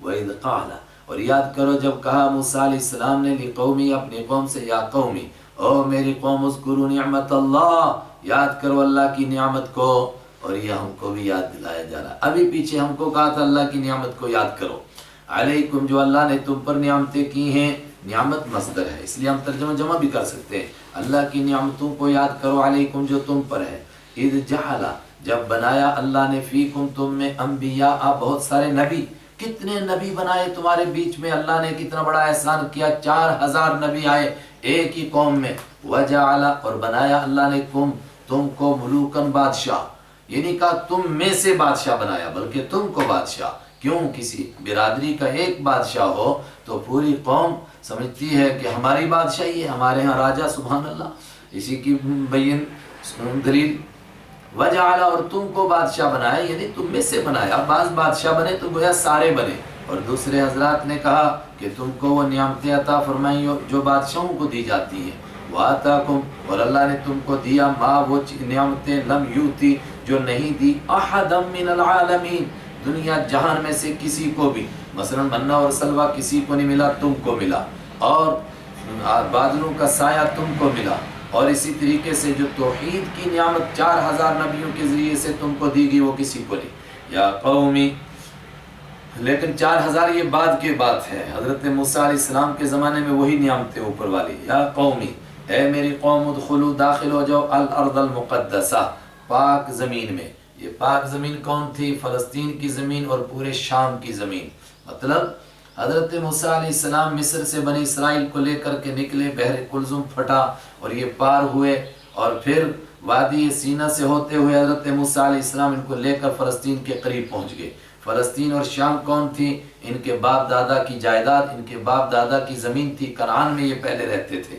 حضرت یوسف علیہ السلام کے زمانے میں مصر گئے تھے، لیکن اب وہاں ایک دوسری قوم آباد ہو گئی تھی، اس کو عمالقہ کہتے ہیں، اور تھے بھی وہ بڑے لمبے تڑنگے، کہا جاتا ہے کہ قوم عاد کے باقی لوگوں میں سے تھے، بڑے جسامت والے لوگ تھے۔ موسیٰ علیہ السلام جب اس کی بارڈر پر پہنچ گئے، قریب پہنچے، تو فرمایا کہ داخل ہو جاؤ اس زمین میں۔ داخل ہونے کا مطلب اب یہاں تک آ چکے ہو، جہاد کرو، لیکن ایک بات یاد رکھو، تم تھوڑا بہت ان کے ساتھ ہمت کے ساتھ بھیڑ جاؤ، اللہ نے تمہارے لیے فتح کو لکھ دیا ہے۔ اللہ تی وہ زمین کتب اللہ لکھ دی ہے اللہ نے، لکم تمہارے لیے، ولا ترتدوا، اور واپس نہ پلٹو تم، علی ادبارکم اپنی پشتوں پر، پلٹنا نہیں، فتنقلبوا، اگر یہاں سے واپس لوٹو گے تو لوٹو گے خاسرین، نقصان اٹھانے والے بن کر۔ اللہ اکبر، کہتے تھے ہم بزرگوں کی اولاد ہیں، فرمایا یہ تمہارے بڑے تھے۔ کیا جواب دیا حضرت موسیٰ علیہ السلام کو؟ قالوا یا موسیٰ، انہوں نے کہا یا موسیٰ علیہ السلام، ان فیہا قوما جبارین، بے شک اس میں ہیں قومن ایسے لوگ، جبارین جو بڑے طاقتور ہیں۔ طاقتور ترجمہ یہاں ہوگا، بڑے سخت قسم کے، لمبے تڑنگے جسامت والے لوگ ہیں، ہم نہیں جا سکتے وہاں، ان سے کیسے لڑ سکتے ہم؟ وَإِنَّا لَن نَدْخُلَهَا، وَإِنَّا، اور بے شک ہم، لن ہرگز، ندخلا نہیں داخل ہوں گے، ہاں اس زمین میں، حتی یخرجوا منہا، یہاں تک کہ وہ وہاں سے نکلیں۔ مطلب آپ نے اتنے معجزے دکھائے، لاٹھی ماری 12 چشمے نکلے، لاٹھی ماری دریا پھٹا، سمندر پھٹا، ہم پار ہو گئے، ایک معجزہ اور دکھائیے، ان کو وہاں سے نکال دیجئے۔ فَإِن يَخْرُجُوا مِنْهَا، بس اگر وہ نکل جائیں گے، منہا اس میں سے، فَإِنَّا دَاخِلُونَ، تو بے شک ہم ہیں داخل ہونے والے۔ سب برابر نہیں ہیں، کچھ نیک لوگ بھی۔ قال رجلان، کہا 2 آدمیوں نے، من الذین، ان لوگوں میں سے، یخافون، جو ڈرتے تھے اللہ سے، جن کو اللہ کا خوف تھا، نافرمانی کا خوف تھا، انعم اللہ، اور اللہ نے انعام کیا تھا، علیہما، ان دونوں کے اوپر، ان کو اللہ نے استقامت عطا فرمائی تھی، تقوی عطا فرمایا تھا۔ یہ 2 لوگ کھڑے ہو گئے، انہوں نے کہا ادخلوا، اور لوگوں کیا ہو گیا، موسیٰ علیہ السلام کی بات کو مانو، داخل ہو جو علیہم، ان لوگوں پر، البابا، گیٹ سے، گیٹ کا مطلب کہ دروازے تک تو پہنچو، وہاں تھوڑا سا تم سے اللہ کام لے گا، ملک فتح ہو جائے گا، پہنچو تو صحیح۔ فَإِذَا دَخَلْتُمُوهُ، تو جب تم داخل ہو جاؤ گے اس میں، گیٹ سے اندر گھسو گے، فَإِنَّكُمْ غَالِبُونَ، تو بے شک تم ہو جاؤ گے غالب آنے والے، اللہ غالب کرنے والا ہے۔ تم ان کی جسامت کو نہ دیکھو، اپنی کمزوری کو نہ دیکھو، اللہ کی طاقت پر نظر رکھو۔ یہ 2 لوگ کون تھے جنہوں نے یہ زبردست تقریر کی؟ حضرت یوشع بن نون اور حضرت کالب بن قنہ، اور یوفنہ الگ الگ نام لکھتے ہیں، کالب بن قنہ مشہور، کالب چھوٹے کاف سے بھی لکھتے ہیں، بڑے سے بھی، واللہ عالم، اکثر چھوٹے سے، کالب بن یوکنہ۔ یہ 2 حضرات کھڑے ہو گئے، اور ان کو اللہ نے بعد میں نبوت بھی عطا فرمائی، اور اللہ نے پھر انہی کے ذریعے سے اس ملک کو فتح بھی فرمایا۔ انہوں نے فرمایا کھڑے ہو جاؤ لوگوں، داخل ہو جاؤ، وعلی اللہ، اور اللہ ہی کے اوپر، فتوکلوا، تم بھروسہ کرو، ان کنتم مؤمنین، اگر تم ایمان لانے والے ہو۔ قالوا یا موسیٰ، کہاں ماننے والے تھے؟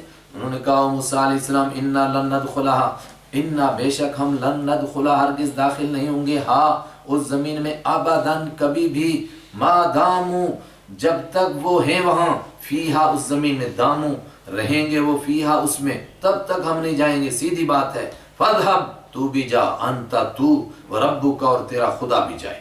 بڑا گستاخانہ جملہ۔ فقاتلا، تو اور تیرا خدا دونوں مل کر جنگ کرو۔ انا ہاہنا قاعدون، بے شک ہم ہیں یہیں بیٹھنے والے۔ یہ جملہ اتنا مشہور ہوا کہ لگتا ہے کہ عرب میں ان کی بدنامی کے لیے ایک جملہ کافی تھا، اور دوسرے لوگ بھی جانتے تھے کہ انہوں نے اپنے نبی سے کہا تھا اذهب انت وربک فقاتلا۔ کیسے پتہ چلا؟ غزوہ بدر کے موقع پر جب آپ نے صحابہ کرام سے مشورہ لیا تو ایک مہاجر صحابی کھڑے ہوئے حضرت مقداد بن اسود رضی اللہ عنہ، انہوں نے یہ فرمایا ہم وہ نہیں کہیں گے جو یہودیوں نے حضرت موسیٰ سے کہا تھا۔ معلوم ہوا کہ مکہ تک بھی یہ بات پھیلی ہوئی تھی، اور بعد نے حضرت سعد بن زرارہ رضی اللہ تعالیٰ عنہ حضرت سعد کی طرف یہ جملہ منسوب کیا ہے بعض روایتوں میں، تو اس کا مطلب مدینہ میں بھی یہ بات مشہور تھی کہ یہودیوں نے اپنے نبی کو یہ بات کہی تھی۔ انہوں نے عرض کیا ہم وہ بات نہیں کہیں گے، اذهب انت وربک وانا معکم، اور ہم آپ کے ساتھ ہیں، ہم آپ کے آگے، آپ کے دائیں، آپ کے بائیں، ہر جانب سے جنگ کریں گے۔ آپ ہم کو حکم دیں گے سمندر میں چھلانگ لگا دیں گے، آپ حکم دیں گے ہم آپ کے ساتھ لڑتے بھڑتے یمن کے چشمہ برق غمار تک پہنچ جائیں گے، پیچھے نہیں ہٹیں گے۔ قال ربی، حضرت موسیٰ علیہ السلام بددل ہوئے، فرمایا اے میرے رب، انی لا املک، بے شک میں اختیار نہیں رکھتا ہوں، الا نفسی، مگر اپنی جان کا۔ میں کیا کروں، یہ کیسی قوم ہے، میری بات نہیں مانتی، مجھے تو میرا اختیار ہے واقعی، اور میں اختیار نہیں رکھتا ہوں مگر اپنے بھائی حضرت ہارون کا۔ اور یہ جو دو بزرگ تھے ظاہرہ اس طرح کے نیک لوگ بھی ساتھ ہیں، ففرق، تو آپ جدائی ڈال دیجئے، بیننا، ہمارے درمیان، و بین القوم الفاسقین، اور نافرمانی کرنے والی قوم کے بیچ میں جدائی ڈال دیجئے، ہم کو اٹھا لیجئے اب دنیا سے۔ یہ عجیب قوم ہے، کن مصیبتوں سے ان کو نکال کے لایا مصر سے، مگر کیسی نافرمان قوم۔ اللہ کی طرف سے جواب، قال فإنها محرمۃ علیہم، اللہ نے فرمایا اب ان کی سزا سنو، فإنها، تو بے شک وہ زمین محرمۃ، حرام کر دی گئی ہے، علیہم، ان پر۔ حرام کرنے سے مراد حرمت تشریعی بھی ہو سکتی ہے، جس طرح کسی چیز کا کھانا حرام ہو، اور تکوینی بھی، تکوینی زیادہ مناسب، کہ ان پر اب حرام ہو چکا ہے، یہ اس زمین پر داخل ہو ہی نہیں سکیں گے۔ 40 سنہ، 40 سال تک، اللہ اکبر، 40 سال تک کیا کریں گے؟ یتیہون فی الارض، چکر کاٹیں گے اسی زمین میں، یہی وادی سینا میں۔ بعض حضرات نے اس کی لمبائی چوڑائی بھی بیان کی ہے، بس کچھ تفصیل مجھے اس وقت یاد نہیں، لیکن غالباً جہاں تک یاد آتا ہے کہ کوئی 35 میل چوڑی اور 40 میل لمبی کے قریب، یعنی بہت زیادہ بھی نہیں، اتنے علاقے کے اندر یہ رہیں گے، 70 کلومیٹر مربع کے بیچ میں، اسی میں یہ چکر کاٹتے رہیں گے، چنانچہ چکر کاٹتے رہے، 40 سال تک اسی میں چکر کاٹتے رہے۔ یہ دو بزرگ حضرت یوشع اور حضرت کالب بھی ان کے ساتھ رہے، اور حضرت موسیٰ علیہ السلام اور حضرت ہارون بھی ایک زمانے تک ان کے ساتھ تھے۔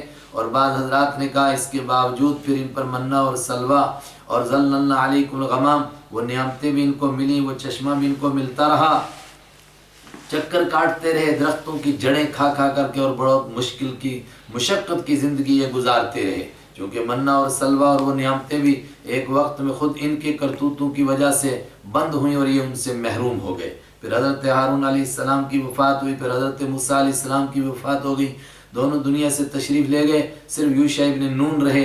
40 سال کے بعد جب یہیں کے پیدا ہونے والے لوگ جوان ہوئے تو پھر ان میں اللہ نے ہمت دی، انہوں نے کہا اب آپ چلیے، ہم آپ کے ساتھ چلیں گے۔ پھر انہوں نے جنگ کی، ایک علاقہ تو حضرت یوشع بن نون کے زمانے میں فتح ہو گیا شام کا، اور کچھ علاقہ بعد میں جب جنگ ہوئی حضرت طالوت کے ذریعے سے تو پھر جو باقی ماندہ تھا وہ علاقہ بھی فتح ہوا۔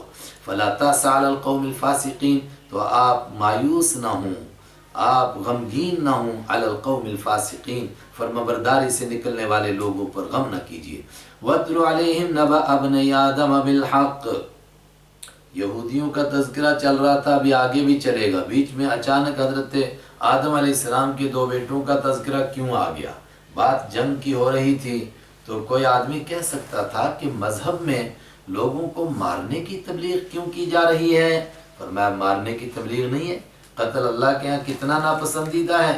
اس کائنات میں سب سے پہلا قتل حضرت آدم علیہ السلام کے بیٹے قابیل نے کیا، اور آگے آ رہا ہے، اب قیامت تک جتنے قتل ہوتے رہیں گے اس کی ایک جرم اس کے ذمہ بھی چڑھتا رہے گا۔ قتل اللہ کو ناپسند ہے، لیکن وہ جو اللہ کے دین کو مٹانے کے لیے چھاتی ٹھوک کر میدان میں آ جائیں، ایسے لوگوں سے جنگ کرنا اور اللہ کے دین کو سربلند کرنے کے لیے ایسے لوگوں کی گردنیں اتار دینا، یہ جائز ہوتا ہے، ورنہ کسی کو خامخواہ قتل کرنے کی اجازت نہیں ہے۔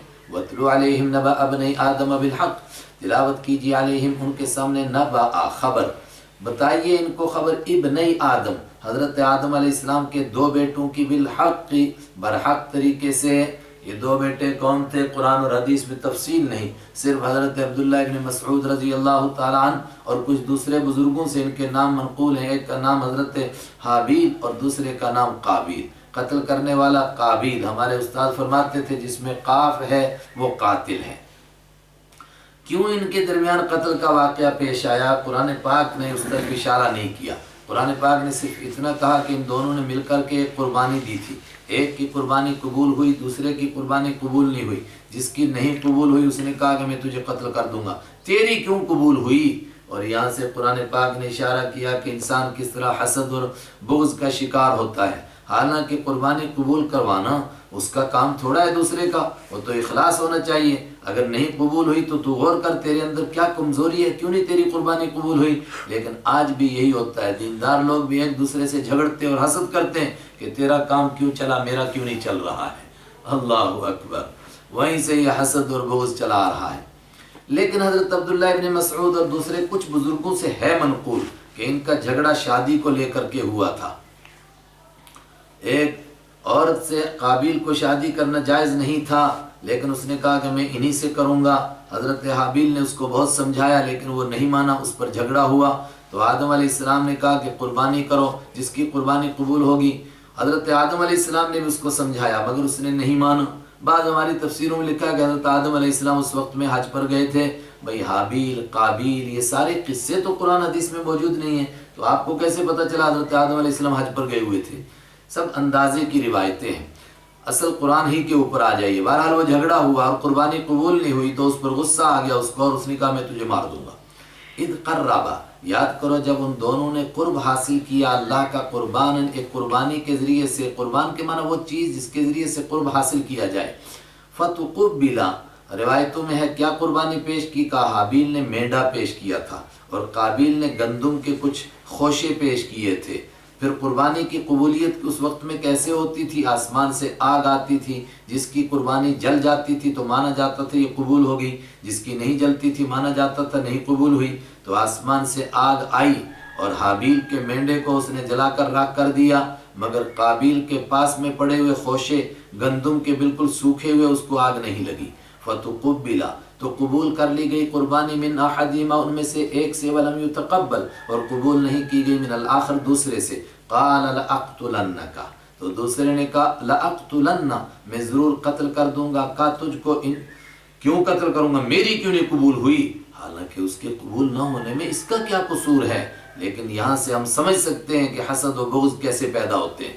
قال، حضرت حابیل نے فرمایا انما یتقبل اللہ، بے شک اللہ قبول کرتا ہے من المتقین، پرہیزگاروں سے۔ اگر آپ کی نہیں قبول ہوئی تو آپ پرہیزگاری پیدا کیجیے اپنے اندر، کیوں گناہ میں مبتلا ہو؟ اور پھر حابیل نے کہا لئن بسطت، قسم بخدا ان بسطت، اگر تو بڑھائے گا الیہ، میری جانب، یدا کا، اپنے ہاتھ کو۔ بسطتا کے معنی پھیلانا ہے، مگر اردو محاورے میں پھیلانا مانگنے کے لیے ہوتا ہے، اس لیے میں ترجمہ کر رہا ہوں بڑھائے گا تو الیہ، میری جانب، یدا کا، اپنے ہاتھ کو، لتقتلنی، تاکہ تم مجھ کو قتل کر دے، ما انا بباسط، میں نہیں ہوں پھیلانے والا، یدی، یا اپنے ہاتھ کو، الیک، تیری جانب، لأقتلک، تاکہ میں تجھ کو قتل کر دوں، میں نہیں قتل کروں گا۔ انی اخاف اللہ، بے شک میں ڈرتا ہوں اللہ سے، رب العالمین، جو جہانوں کو پالنے والا ہے۔ انی اریدو، بے شک میں چاہتا ہوں، ان تبوا، کہ تم مستحق ہو جائے، بی اسمی، میرے گناہ کا، و اسمی کا، اور اپنے گناہ کا۔ بہت تفصیل اس کی گئی، لیکن آسان بات کیا ہے؟ اگر کسی کے اوپر کوئی ظالم حملہ آور ہو جائے تو مظلوم کو حق ہے اپنا دفاع کرنے کا، لیکن حضرت حابیل نے فتنے سے بچنے کے لیے اس اپنے حق کو بھی چھوڑ دیا کہ میں دفاع بھی نہیں کروں گا، آسان بات سمجھنے کے لیے۔ اور جو کہا میرا گناہ اور تیرا گناہ، مطلب قیامت کے دن کیا کیا جائے گا؟ جس نے ظلم کیا ہے اس کی نیکیاں مظلوم کو دی جائیں گی، اور جب پورا نہیں ہوگا تو مظلوم کے گناہ بھی اس کے سر ڈالے جائیں گے۔ تو اگر مجھ سے کوئی خطا ہوئی تو وہ بھی تیرے سر پڑے گی، فتکون من اصحاب النار، تو ہو جائے گا جہنم والوں میں سے، وذالک جزاء الظالمین، اور یہی سزا ہے ظالموں کی۔ ان الفاظ کی اور طرح بھی تفسیر کی جاتی ہے، مگر یہ بہت آسان بات ہے۔ فطوعت، تو تیار کر دیا، نفسہ، اس کے نفس نے، قتل اخیہ، اس کو اپنے بھائی کے قتل کے لیے، فقتلہ، تو اس نے قتل کر ہی دیا، فاصبح، تو وہ ہو گیا، من الخاسرین، نقصان اٹھانے والوں میں سے، فطوعت لہ، ہائے ہائے، تیار کر دیا اس کے نفس نے ابھارا، ہائے رے نفس، فبعث اللہ، پھر کیا ہوا، چونکہ دنیا میں پہلی موت ہوئی اور پہلا قتل ہوا، آج تک کوئی مرا ہی نہیں تھا، جب نہیں مرا تھا تو لوگوں کو یہ بھی معلوم نہیں تھا کہ مردے کو کیا کرنا ہے، تو یہ پریشان ہوا کہ اب بھائی کو کروں کیا، اس مردے کو، پھرتا رہا، تفسیر والوں نے تو لکھا 1 سال تک پھرتا رہا، لیکن یہ روایت اس اندازے کی۔ تو جب وہ پریشان ہوا کہ کیا کروں، تو بعث، بھیجا اللہ نے، غراباً، ایک کوے کو، یہاں پر بھی اللہ نے مدد فرمائی، یبحث، جو قرید رہا تھا، فی الارض، زمین میں، لیریہ، تاکہ وہ دکھائے اس کو، کیف یواری، کیسے چھپائے گا وہ، سوءۃ اخی، اپنے بھائی کی لاش کو، سوء کے معنی بری لگنے والی چیز یعنی لاش، اپنے بھائی کی نعش کو یا لاش کو کیسے چھپائے گا۔ بعض کہتے ہیں کہ کوا دوسرے مردہ کوے کو لے کر آیا تھا اور قرید کر کے ریت میں اس کو چھپایا، تو اس کو پتہ چلا کہ اوہ ہو، اچھا اس طرح اس کو گاڑنا ہے زمین میں۔ یوں معلوم ہوا کہ کائنات میں جو سب سے پہلے آدمی مرا اس کو دفن کیا گیا، اور یہی شرافت والا طریقہ ہے، انسان کو جلا دیا جانا یہ بہیمیت بھی ہے اور اس میں بے حیائی کی بات بھی ہے، اس لیے کہ کتنے بھی کپڑے اس پر ڈالیں گے، پہلے کپڑے جل جائیں گے تو آدمی تو ننگا رہ جائے گا۔ اللہم احفظنا۔ فبعث اللہ، تو بھیجا اللہ نے، غراباً، ایک کوے کو، یبحث، وہ قرید رہا تھا، فی الارض، زمین میں، لیریہ، تاکہ دکھائے ہو اس کو، کیف یواری، کیسے چھپائے گا وہ، سوءۃ اخیہ، اپنے بھائی کی لاش کو، قال یا ویلتا، اس نے کہا ہے میری بدبختی، اعجزت، کیا میں عاجز آ گیا اس بات سے، ان اکون، کہ ہوتا میں، مثل ھذا الغراب، اس کوے کے جیسا، میرے اندر اتنی بھی عقل نہیں جتنی کوے کو ہے، فاواری سوءۃ اخی، جس کی وجہ سے میں چھپاتا اپنے بھائی کی لاش کو، فاصبح، تو وہ ہو گیا، من النادمین، شرمندہ ہونے والوں میں سے، لیکن وہ بھائی کے قتل پر شرمندہ نہیں تھا، صرف بھائی کی لاش چھپا نہیں سکا اس پر شرمندہ تھا۔ من اجل ذالک کتبنا علی بنی اسرائیل، من اجل ذالک، اسی وجہ سے، کتبنا علی بنی اسرائیل، ہم نے لکھ دیا بنی اسرائیل پر، ایک بات لکھی، انہو من قتل، بنی اسرائیل پر لکھی، سب پر لکھی، لیکن یہ بات سب سے پہلے بنی اسرائیل کو ان کی کتابوں میں بتائی، کیا بتائی، کہ دیکھو قابیل نے پہلا قتل کیا، دنیا میں قتل کا رواج پڑا، اب جو بھی کسی برائی کا رواج ڈالے گا تو جو رواج پر عمل کرے گا اس کا ایک گناہ اس کے سر بھی پڑتا رہے گا۔ انہو من قتل، بات یہ ہے، من قتل، جو کوئی قتل کرے گا، نفسن، کسی جان کو، بغیر نفس، بغیر کسی جان کے، یعنی بغیر کسی وجہ سے، اس نے کسی کو قتل نہیں کیا تھا، او فساد فی الارض، یا زمین میں فساد کے بغیر قتل کرے گا، اور فساد آگے آ رہا ہے کہ کوئی آدمی ڈکیتیاں ڈالتا ہے اور امن کو بد امنی میں تبدیل کرتا ہے، اگر اس کو قتل کریں گے مقابلے میں تو وہ مارا جانا وہ جائز ہے، فساد کے بغیر اور قتل کے بغیر ایک آدمی کو خواہ قتل کر دیا، فکأنما قتل الناس جميعا، تو گویا اس نے قتل کیا الناس، لوگوں کو، جميعا، سب کے سب کو۔ اللہ اکبر، کوئی مذہب، کوئی دھرم آئے اور یہ ضابطہ پیش کرے جو ہم پیش کر رہے ہیں، پھر بھی ہم کو کہتے ہیں کہ نہیں یہ دنیا میں بدامنی پھیلاتے، ہم کہہ رہے ہیں، قرآن کہہ رہا ہے جو ایک انسان کو قتل کرتا ہے وہ پوری کائنات کو قتل کرتا ہے، ومن احیاہا، اور جس نے ایک جان کو زندہ رکھا، مطلب ایک مظلوم کو مارا جا رہا تھا، ایک شخص نے ہمت کر کے اس کو بچایا، فکأنما، تو گویا اس نے، احیا الناس، زندہ کر دیا لوگوں کو، جمیعاً، سب کے سب کو، وَلَقَدْ جَاءَتْهُمْ رُسُلُنَا، اور یقیناً آئے تھے بنی ہم، ان کے پاس، یہودیوں اور عیسائیوں کے پاس، لوگوں کے پاس، رسولنا، ہمارے رسول، بالبینات، واضح نشانیاں لے کر آئے، اور یہ سب باتیں ان کو بتائی گئیں، ثم ان کثیرا منہم، لیکن اس کے باوجود، کثیرا منہم، ان میں سے بہت سارے لوگ، بعد ذالک، اس کے بعد بھی، فی الارض، زمین میں، لمسرفون، حدوں کو کراس کرنے والے، مسرفون، حدوں سے آگے بڑھ جانے والے ہیں، حدوں سے آگے بڑھ جانے والوں کا مطلب ایمان کے بدلے میں کفر و شرک میں مبتلا ہوتے ہیں، دنیا کے امن کو بد امنی میں تبدیل کرتے ہیں، قتل ناحق کرتے ہیں، یہ سب سے پہلے بتایا گیا۔ اوپر بتایا تھا کہ فساد کے بغیر اگر کسی کو مارا تو فساد کیا چیز ہے، آگے اس کی تفسیر۔ فساد یہ ہے کہ کوئی آدمی دنیا میں ڈکیتیاں ڈالے، بد امنی پھیلائے، لوگوں سے مال بھی لوٹے، مال بھی لے اور جان بھی لے، اس کو کہتے ہیں فساد، اس کو کہتے ہیں یہ ڈکیتی۔ تو اگر کوئی ایسا کام کرے تو اسلام میں اس کے لیے کیا سزا ہے؟ انما جزاء، بے شک سزا، الذین، ان لوگوں کی، یحاربون اللہ، جو جنگ کرتے ہیں اللہ کے ساتھ، ورسولہ، اور اس کے رسول کے ساتھ۔ اللہ اور اس کے رسول کے ساتھ جنگ کرنے کی تفسیر صحابہ نے یہی کی ہے کہ وہ ڈکیتیاں ڈالتے پھریں، قتل کرتے پھریں، بد امنی کرتے پھریں، وَيَسْعَوْنَ فِي الْأَرْضِ فَسَادًا، اور وہ کوشش کریں زمین کے اندر فساد ڈالنے کی۔ اگر ایسا کر رہے ہیں، اللہ کے قانون کو پامال کر رہے ہیں، تو گویا وہ اللہ کے ساتھ جنگ کر رہے ہیں۔ اور یہ جنگ اللہ کے حبیب صلی اللہ علیہ وسلم کے زمانے میں بھی کچھ لوگوں نے کی۔ قبیلہ بنو عقل اور بنو عرینہ، ان کے کچھ لوگ مدینہ میں آئے، منافق تھے، دل سے ایمان نہیں لائے تھے، لیکن اظہار کیا کہ ہم ایمان لائے ہیں۔ مدینہ میں ٹھہرائے گئے اور یہاں ان کی خاطر تواضع کی گئی، سبزی گوشت جو کھانے کی چیزیں تھیں وہ ان کو دی گئیں، لیکن یہ اپنے علاقے میں صرف دودھ پی کر کے جیتے تھے۔ تو کچھ دن کے بعد ہی اس خوراک کی وجہ سے ان کی صحت بگڑ گئی اور ان کے جسم پھولنے لگ گئے۔ جب پھولنے لگے تو آپ نے ان کو فرمایا کہ جنگل چلے جاؤ اور وہاں ہمارے اونٹ اور اونٹنیاں چر رہی ہیں، ان کا دودھ پیو، جو ان کی فطری غذا تھی۔ اور اس میں روایت میں یہ بھی آتا ہے کہ ان کا پیشاب پیو، تو آج اس کو بعض لوگ فتنے کے طور پر استعمال کر رہے ہیں کہ دیکھیے جی، مسلمانوں کے یہاں بھی اونٹ اور اونٹنیوں کا پیشاب پینے کی اجازت ملی تھی، تو اگر کوئی اور کسی جانور کا پیشاب پیتا تو اس پر طنز کیوں کیا جاتا ہے؟ ارے بھائی، اونٹ اور اونٹنیوں کا پیشاب کس وجہ سے حکم دیا گیا؟ وہ بیماری جس کے لیے ماہر لوگ یہ کہہ دیں کہ اس کا علاج اس حرام چیز کے سوا اور کسی چیز سے نہیں ہو سکتا ہے، آج بھی یہی مسئلہ ہے کہ پھر اس چیز کو دے سکتے ہیں۔ آج ایلوپیتھک کے علاج کے جتنے طریقے ہیں اس میں سب دوائیاں مشتبہ ہیں، لیکن کیوں اس کی اجازت ملتی ہے کہ ڈاکٹر کہتا ہے اس کے سوا ہمارے پاس اس کا کوئی علاج نہیں ہے؟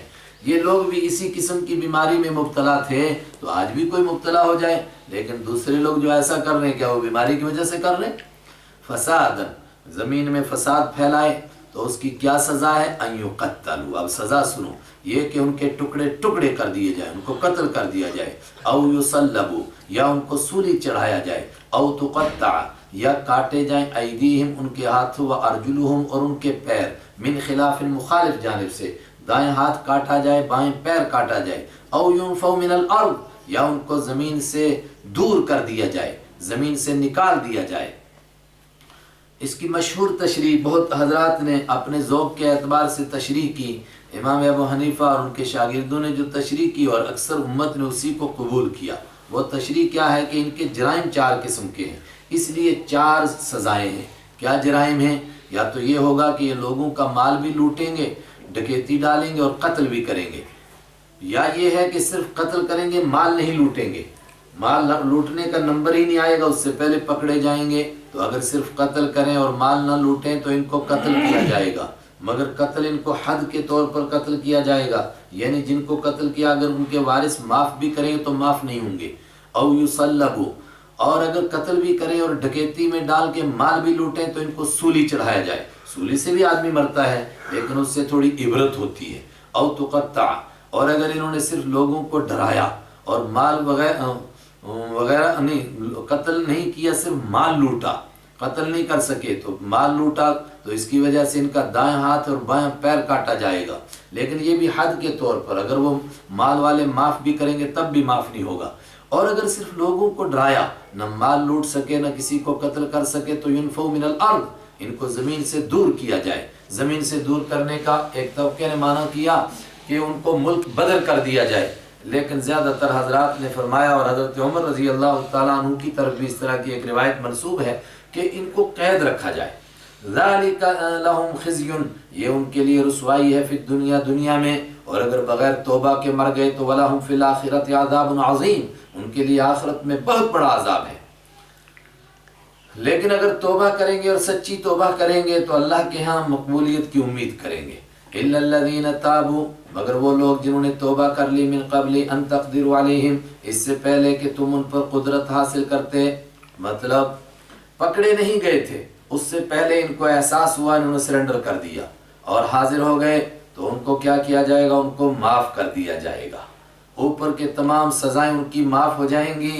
لیکن یہاں بڑی گہری تفصیل ہے، وَلَمْ يَتَعَرَّضْ أَحَدٌ مِّنَ الْمُفَسِّرِينَ، لیکن اس کو چھیڑا نہیں۔ جلالین نے ذرا سا اشارہ کیا اور بین القرآن میں اس کی تفصیل ہے۔ کیا ان کو معاف کیا جائے گا؟ یعنی اللہ کا حق معاف ہو جائے گا، بندوں کے حق باقی رہیں گے۔ اب اگر کسی کو انہوں نے قتل کیا تھا تو توبہ کریں گے تو حد کے طور پر تو قتل نہیں کیا جائے گا، لیکن اگر اس کے وارث مطالبہ کریں گے تو پھر قتل کیا جائے گا۔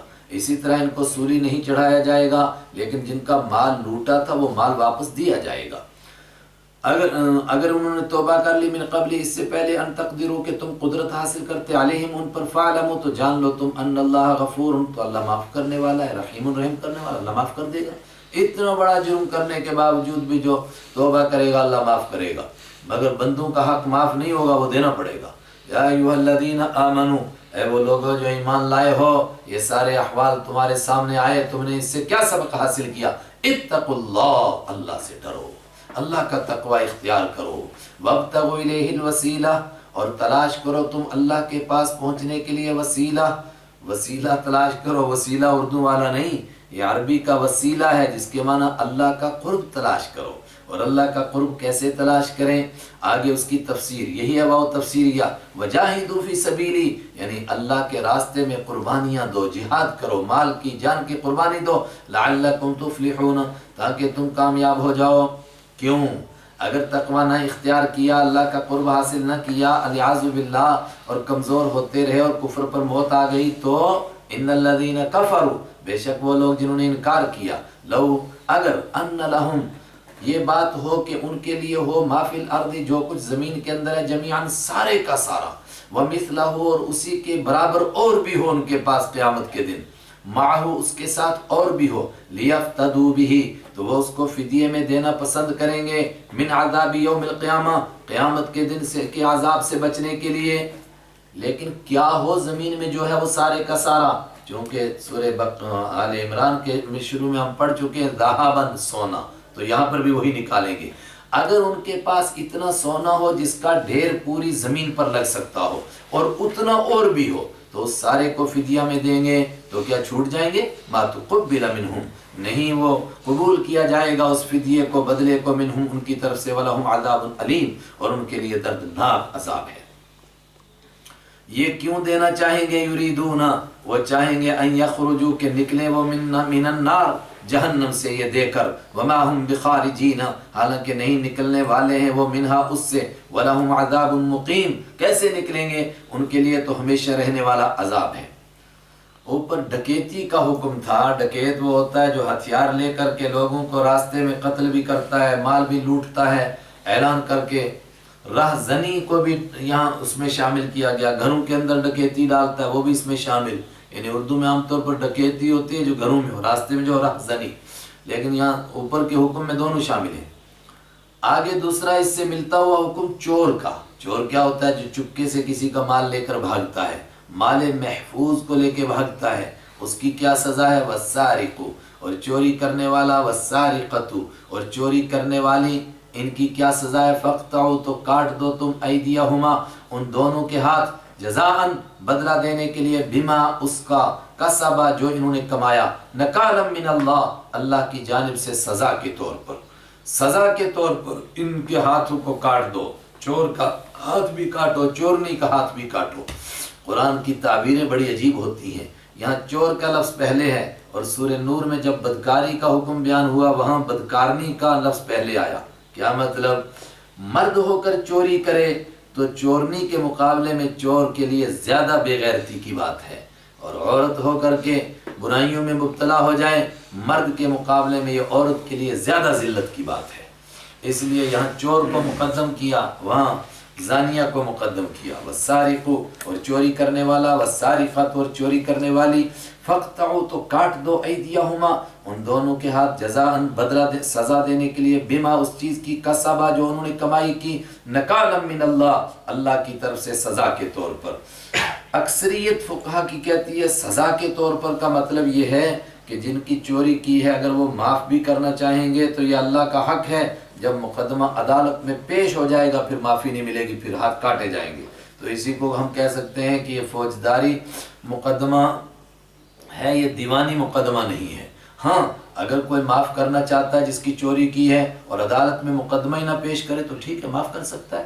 واللہ عزیز، اور اللہ غالب ہے، حکیم حکمت والا ہے۔ فمن تاب من بعد ظلمہ، تو جو کوئی توبہ کرے اپنے ظلم کرنے کے بعد، واصلح، اور اپنا حال درست کر لے، فإن اللہ، تو بے شک اللہ تعالیٰ، یتوب، توبہ قبول کرتا ہے، علیہ، ایسے آدمی کی۔ چور چوری کے بعد بھی سچی توبہ کرے اور جس کا مال چوری کیا اس کو مال واپس دے دے، اللہ معاف کر دے گا۔ ان اللہ غفور، بے شک اللہ بخشنے والا ہے، رحیم، رحم کرنے والا ہے۔ کیوں؟ بھائی وہ بادشاہ مطلق ہے، جو چاہے سو کرے، اس سے کوئی پوچھ سکتا ہے؟ الم تعلم، اے قرآن پڑھنے والے، کیا تو نہیں جانتا ہے ان اللہ کی اللہ تعالیٰ لہو، اسی کے لیے، ملک السماواتی، آسمانوں کی بادشاہی، والارض، اور زمین کی بادشاہی، یعذب، سزا دیتا ہے، من یشاء، جس کو چاہتا ہے، ویغفر، اور معاف کر دیتا ہے، لمن یشاء، جس کو چاہتا ہے، واللہ علی کل شیء قدیر، اور اللہ ہر چیز پر قدرت رکھنے والا ہے۔ یا ایھا الرسول، اے رسول صلی اللہ علیہ وسلم، لا یحزن، چاہیے کہ غم میں نہ ڈالے کا آپ کو، الذین، وہ لوگ، یسارعون، جو جلدی کرتے ہیں، فی الکفر، کفر کرنے میں، من الذین، ان لوگوں میں سے بھی، قالوا آمنا، جنہوں نے کہا ہم ایمان لے آئے، اور کہا کیسے بھی، افواہہم، اپنے منہ سے، ولم تؤمن قلوبہم، حالانکہ ان کے دل ایمان نہیں لائے، دوڑ دوڑ کر کے کفر کرتے ہیں، یہ آپ کو غم میں نہ ڈالیں۔ ومن الذین ہادوا، اور وہ لوگ جو دوڑ دوڑ کر کفر کرتے ہیں ان لوگوں میں سے، الذین ہادوا، جو یہودی بنے، وہ بھی آپ کو غم میں نہ ڈالیں۔ ایسے بدباطن ہر دور میں رہیں گے، آپ ان پر غمگین نہ ہوں۔ مطلب اوپر حکم بیان ہوا ڈکیتی کا، پھر حکم بیان ہوا چوری کا، آگے ایک زنا کا حکم بیان ہو رہا ہے، اور اس میں منافقوں نے اور یہودیوں نے بڑی مکاری کی اور آپ کو دکھ دینے والی باتیں کی، تو آپ کو پیش کی، فرمایا کہ آپ ان کی باتوں کی وجہ سے غمگین نہ ہوں۔ کیا واقعہ تھا چوری کا اور ڈکیتی کا جس کا یہاں تذکرہ ہے؟ احادیث میں اس طرح کے بہت واقعات ملتے ہیں، اور بعض ڈکیتی کے، وہ بدکاری کے علاوہ قتل کے واقعات بھی ملتے ہیں، کہ یہودیوں کے ہاں کچھ قبیلے مالدار تھے، انہوں نے الگ قانون بنا رکھا تھا، اگر ہمارے قبیلے کو کوئی قتل کرے گا تو اس کی سزا اتنی زیادہ ہوگی، لیکن کچھ غریب تھے، کہا ان قبیلوں سے اگر کوئی آدمی قتل کیا جائے گا تو اس کی معمولی سزا ہوگی، اس کی کوئی زیادہ سزا نہیں ہوگی۔ تو جب آپ مدینہ تشریف لے گئے تو یہ مقدمے آپ کے سامنے بھی پیش کیے گئے، تو آپ نے ان کی سزا کا برابری کا فیصلہ کیا، تو اس پر وہ حیران ہو گئے کہ یہ برابری کا فیصلہ کیسے؟ یہ مقدمہ بھی آپ کے سامنے پیش کیا گیا جس کی تفصیل حدیث میں موجود ہے۔ وہ کیا؟ خیبر کے یہودیوں میں سے دو شادی شدہ جوڑے نے بدکاری کی، تو مالدار گھروں سے تعلق رکھتے تھے، اور آج بھی یہ حکم بائبل میں، تورات میں موجود ہے کہ بدکاروں کی سزا یہی ہے کہ ان کو پتھر مار مار کے مارا جائے۔ دیکھیے کتنے بدبخت ہیں عیسائی اور یہودی، آج اسلام کی مذاق اڑاتے، کہتے ہیں وہ بڑی بھیانک سزا ہے ان کے ہاں، کہتے ہیں جی پتھر مار مار کے مار دو، تو تمہارے یہاں کون سی سزا ہے؟ خود بائبل میں یہی سزا موجود ہے، لیکن اپنی کتاب کو ماننا نہیں چاہتے ہیں۔ تو ان کے ہاں یہ سزا موجود تھی، لیکن انہوں نے اپنے مذہبی لوگوں کو، قاضیوں کو رشوت دی کہ کسی طرح بچاؤ، تو انہوں نے ایک مشورہ دیا کہ کہا ایسا کرتے ہیں ہم غیر جانبداری سے اس کا فیصلہ کراتے ہیں۔ کہا غیر جانبداری سے کیسے؟ کہا یہ جو مدینہ میں صاحب آئے جن کا دعویٰ نبوت ہے ان سے فیصلہ کرائیں گے۔ کیوں؟ ان کے ذہن میں تھا کہ چونکہ یہ بہت نرم مزاج ہیں تو کوئی نرم حکم دے دیں گے۔ چنانچہ خیبر کے یہودیوں نے اس جوڑے کو بھی بھیجا اور ان کے ساتھ کچھ لوگوں کو بھی بھیجا، اور مدینہ کے منافقوں اور مدینہ کے یہودیوں کو کہا کہ یہ مقدمہ حضور کے سامنے بڑی چلاکی سے پیش کرنا، کہیں آپ کو اس کی بھنک نہ لگ جائے کہ اپنی مرضی کا فیصلہ کرانا چاہتے ہیں۔ اسی کی طرف جگہ جگہ آیت میں اشارے ہیں۔ قالوا آمنا، منہ سے کہتے ہیں ہم ایمان لائے، ولم تؤمن قلوبہم، حالانکہ دل ایمان نہیں لائے، ومن الذین ہادوا، اور وہ لوگ جو انہوں نے یہودیت اختیار کی، ان کا کفر کرنا آپ کو غم میں نہ ڈالے۔ یہ کیسے لوگ ہیں؟ سماعون للکذب، بہت زیادہ سننے والے ہیں جھوٹ کو، جھوٹی باتیں سنتے ہیں، سچی ان کو ہضم ہی نہیں ہوتی۔ سماعون، بہت زیادہ سننے والے، لقوم، ایسے لوگوں کے لیے، آخرین، جو دوسرے ہیں، کچھ دوسرے لوگوں کے لیے جھوٹی باتیں سنتے ہیں یا جاسوسی کرتے ہیں، یہ منافق اور یہاں کے یہودی ان کے لیے لم یاتوکا، جو آپ کے پاس ابھی آئے نہیں، یحرفون بدلتے ہیں وہ الکلمہ باتوں کو من بعد مواضعہ ان کی جگہ رکھنے کے بعد، مطلب تورات کے احکام کو بدلتے ہیں۔ اور وہاں خیبر سے انہوں نے ان کو بھیجا، اور کیا کہتے ہوئے بھیجا؟ یقولون کہتے ہیں ان اوتیتم اگر تم کو دیا گیا ہذا یہ حکم کون سا؟ انہوں نے ایک نیا حکم نکالا تھا کہ جو بدکاری کرے اس کا منہ کالا کرو، گدھے پر بٹھاؤ، شہر میں گھماؤ۔ کہا اگر ایسا حکم مل گیا تو فخذوہ اس کو لے لینا، وَإِن لَمْ تُؤْتَوْهُ وَإِن اور اگر لم تُؤْتَوْ تم کو نہ دیا گیا ہو یہ والا حکم، فاحذروا تو تم ہوشیار رہنا۔ ہوشیار رہنے کا مطلب کان ڈھیلے کر دینا، جیسے سنا ہی نہیں کرنا، اچھا ہم بعد میں دیکھ لیں گے، اور کوئی حکم نہیں دینے دینا۔ وَمَن يُرِدِ اللَّهُ اور وہ شخص چاہے یرید چاہے اللہ تعالیٰ فتنہ جس کو فتنے میں مبتلا کرنا، آزمائش میں مبتلا کرنا، اس کفر میں مبتلا کرنا، فلن تملکا تو نہیں مالک ہو سکتا ہے لہو اس کے لیے من اللہ کے مقابلے میں شیئن کسی چیز کا۔ اے قرآن پڑھنے والے، ان کے گناہوں کی سزا کے طور پر جب اللہ ان کو ان کاموں میں مبتلا کرنا چاہتا ہے تو کیسے بچائے گا؟ ان کے کرتوت ہی ایسے ہیں۔ اولئک الذین یہ ہیں وہ لوگ لم یرد نہیں چاہتا ہے اللہ تعالیٰ ان یطہر کہ پاک کرے قلوبہم ان کے دلوں کو، لہم فی الدنیا خزی ان کے لیے دنیا میں رسوائی ہے، دنیا میں ذلت اور رسوائی، اور اسی طرح ذلیل ہوتے رہیں گے، اور اصل سزا آخرت کی، وَلَهُمْ عَذَابٌ عَظِيمٌ اور ان کے لیے بہت بڑا عذاب ہے آخرت کا۔ سماعون للکذب ایسے لوگ ہیں یہ جھوٹی باتوں کو سننے والے، اکالون للسحت اور کھانے والے سحت کو، سحت کہتے ہیں اس رشوت کے مال کو جس کو کھا کر کے آدمی غلط فیصلہ کرتا ہے۔ فَإِن جَاءُوكَ اے میرے نبی صلی اللہ علیہ وسلم اب اگر یہ آئیں آپ کے پاس، فَحْكُمْ تو فیصلہ کریں آپ بینہم ان کے درمیان، او اعرض عنہم یا منہ موڑ لیں آپ ان سے، آپ کو اختیار ہے چاہے آپ فیصلہ کریں ان کے درمیان یا فیصلہ نہ کریں۔ وَإِن تُعْرِضْ اور اگر آپ فیصلہ اعراض کریں گے عنہم ان سے، فَلَن يَضُرُّوكَ شَيْئًا تو وہ آپ کو کوئی تکلیف نہیں دے سکیں گے۔ لیکن یہاں سے ایک مسئلہ بھی معلوم ہوا، اگر ہمارا ملک ہے اور دوسرا ملک کا کوئی آدمی ہمارے پاس آتا ہے فیصلہ کرانے کے لیے تو ہم کو اختیار ہے چاہے فیصلہ کریں چاہے واپس کر دیں۔ لیکن اگر ہمارے ملک کے ہی شہری غیر مسلم ہیں اور وہ ہمارے پاس مقدمہ لائیں تو ہم کو فیصلہ کرنا ہے، لیکن ہم کو فیصلہ کس کے مطابق کرنا ہے؟ وَإِنْ حَكَمْتَ اور اگر آپ فیصلہ کریں گے، فَحْكُمْ بَيْنَهُمْ تو آپ فیصلہ کیجئے ان کے درمیان بالقسط انصاف کے ساتھ، اور انصاف کے ساتھ یعنی قرآن کے قانون کے مطابق فیصلہ کرائیں۔ تو اگر وہ ہمارے پاس آئیں گے تو ہم قرآن کے قانون کے مطابق فیصلہ کریں گے، لیکن اگر ہمارے ملک میں غیر ایمان والے رہتے ہیں اور ان کے کچھ آئلی قسم کے مسائل اپنے ہی رسم و رواج والے ہیں، یعنی شادی کے، نکاح کے، بیاہ کے، طلاق کے یا وراثت کے مسائل، تو اس کے لیے ہم ان کی شریعت کے مطابق نہیں فیصلہ کریں گے، البتہ ہم انہی کے قاضی مقرر کریں گے جو قاضی ان کی شریعت کے مطابق ان کے بیچ میں جو ان کا پرسنل لا ہے اس کے مطابق فیصلہ کریں گے۔ ہمارے پاس آئیں گے، ہم قرآن کے علاوہ نہیں فیصلہ کر سکتے، اگر قرآن کے علاوہ فیصلہ کرے گا تو دین سے ہی جائے گا۔ ان اللہ یحب المقسطین بے شک اللہ تعالیٰ پسند بے شک اللہ تعالیٰ پسند کرتا ہے المقسطین انصاف کرنے والوں کو۔ تو کیا کیا ان لوگوں نے؟ فیصلہ کروایا آپ سے، چنانچہ آپ کے پاس آئے تو آپ نے ان سے پوچھا تورات میں اس کا حکم نہیں ہے؟ تو انہوں نے کہا نہیں تورات میں اس کا حکم نہیں ہے، اس کا حکم شاید تورات میں یہ ہے کہ منہ کالا کرو اور گدھے پر بٹھاؤ۔ آپ نے ان کا بڑا مولوی ساتھ آیا تھا عبداللہ بن سوریہ، اس کو بلایا، فرمایا لا تورات بتا کہاں ہے اس کا حکم؟ تو اس نے جہاں بدکاری کا بیان تھا اس کو پڑھنا شروع کیا، لیکن جہاں رجم کرنے کا تذکرہ تھا اس پر ہاتھ رکھ لیا۔ عبداللہ بن سلام جو پہلے خود بہت بڑے یہودی عالم رہ چکے تھے، ان کے الفاظ حدیث میں موجود ہیں، انہوں نے کہا ظالم ارفع یدک اپنا ہاتھ اٹھا۔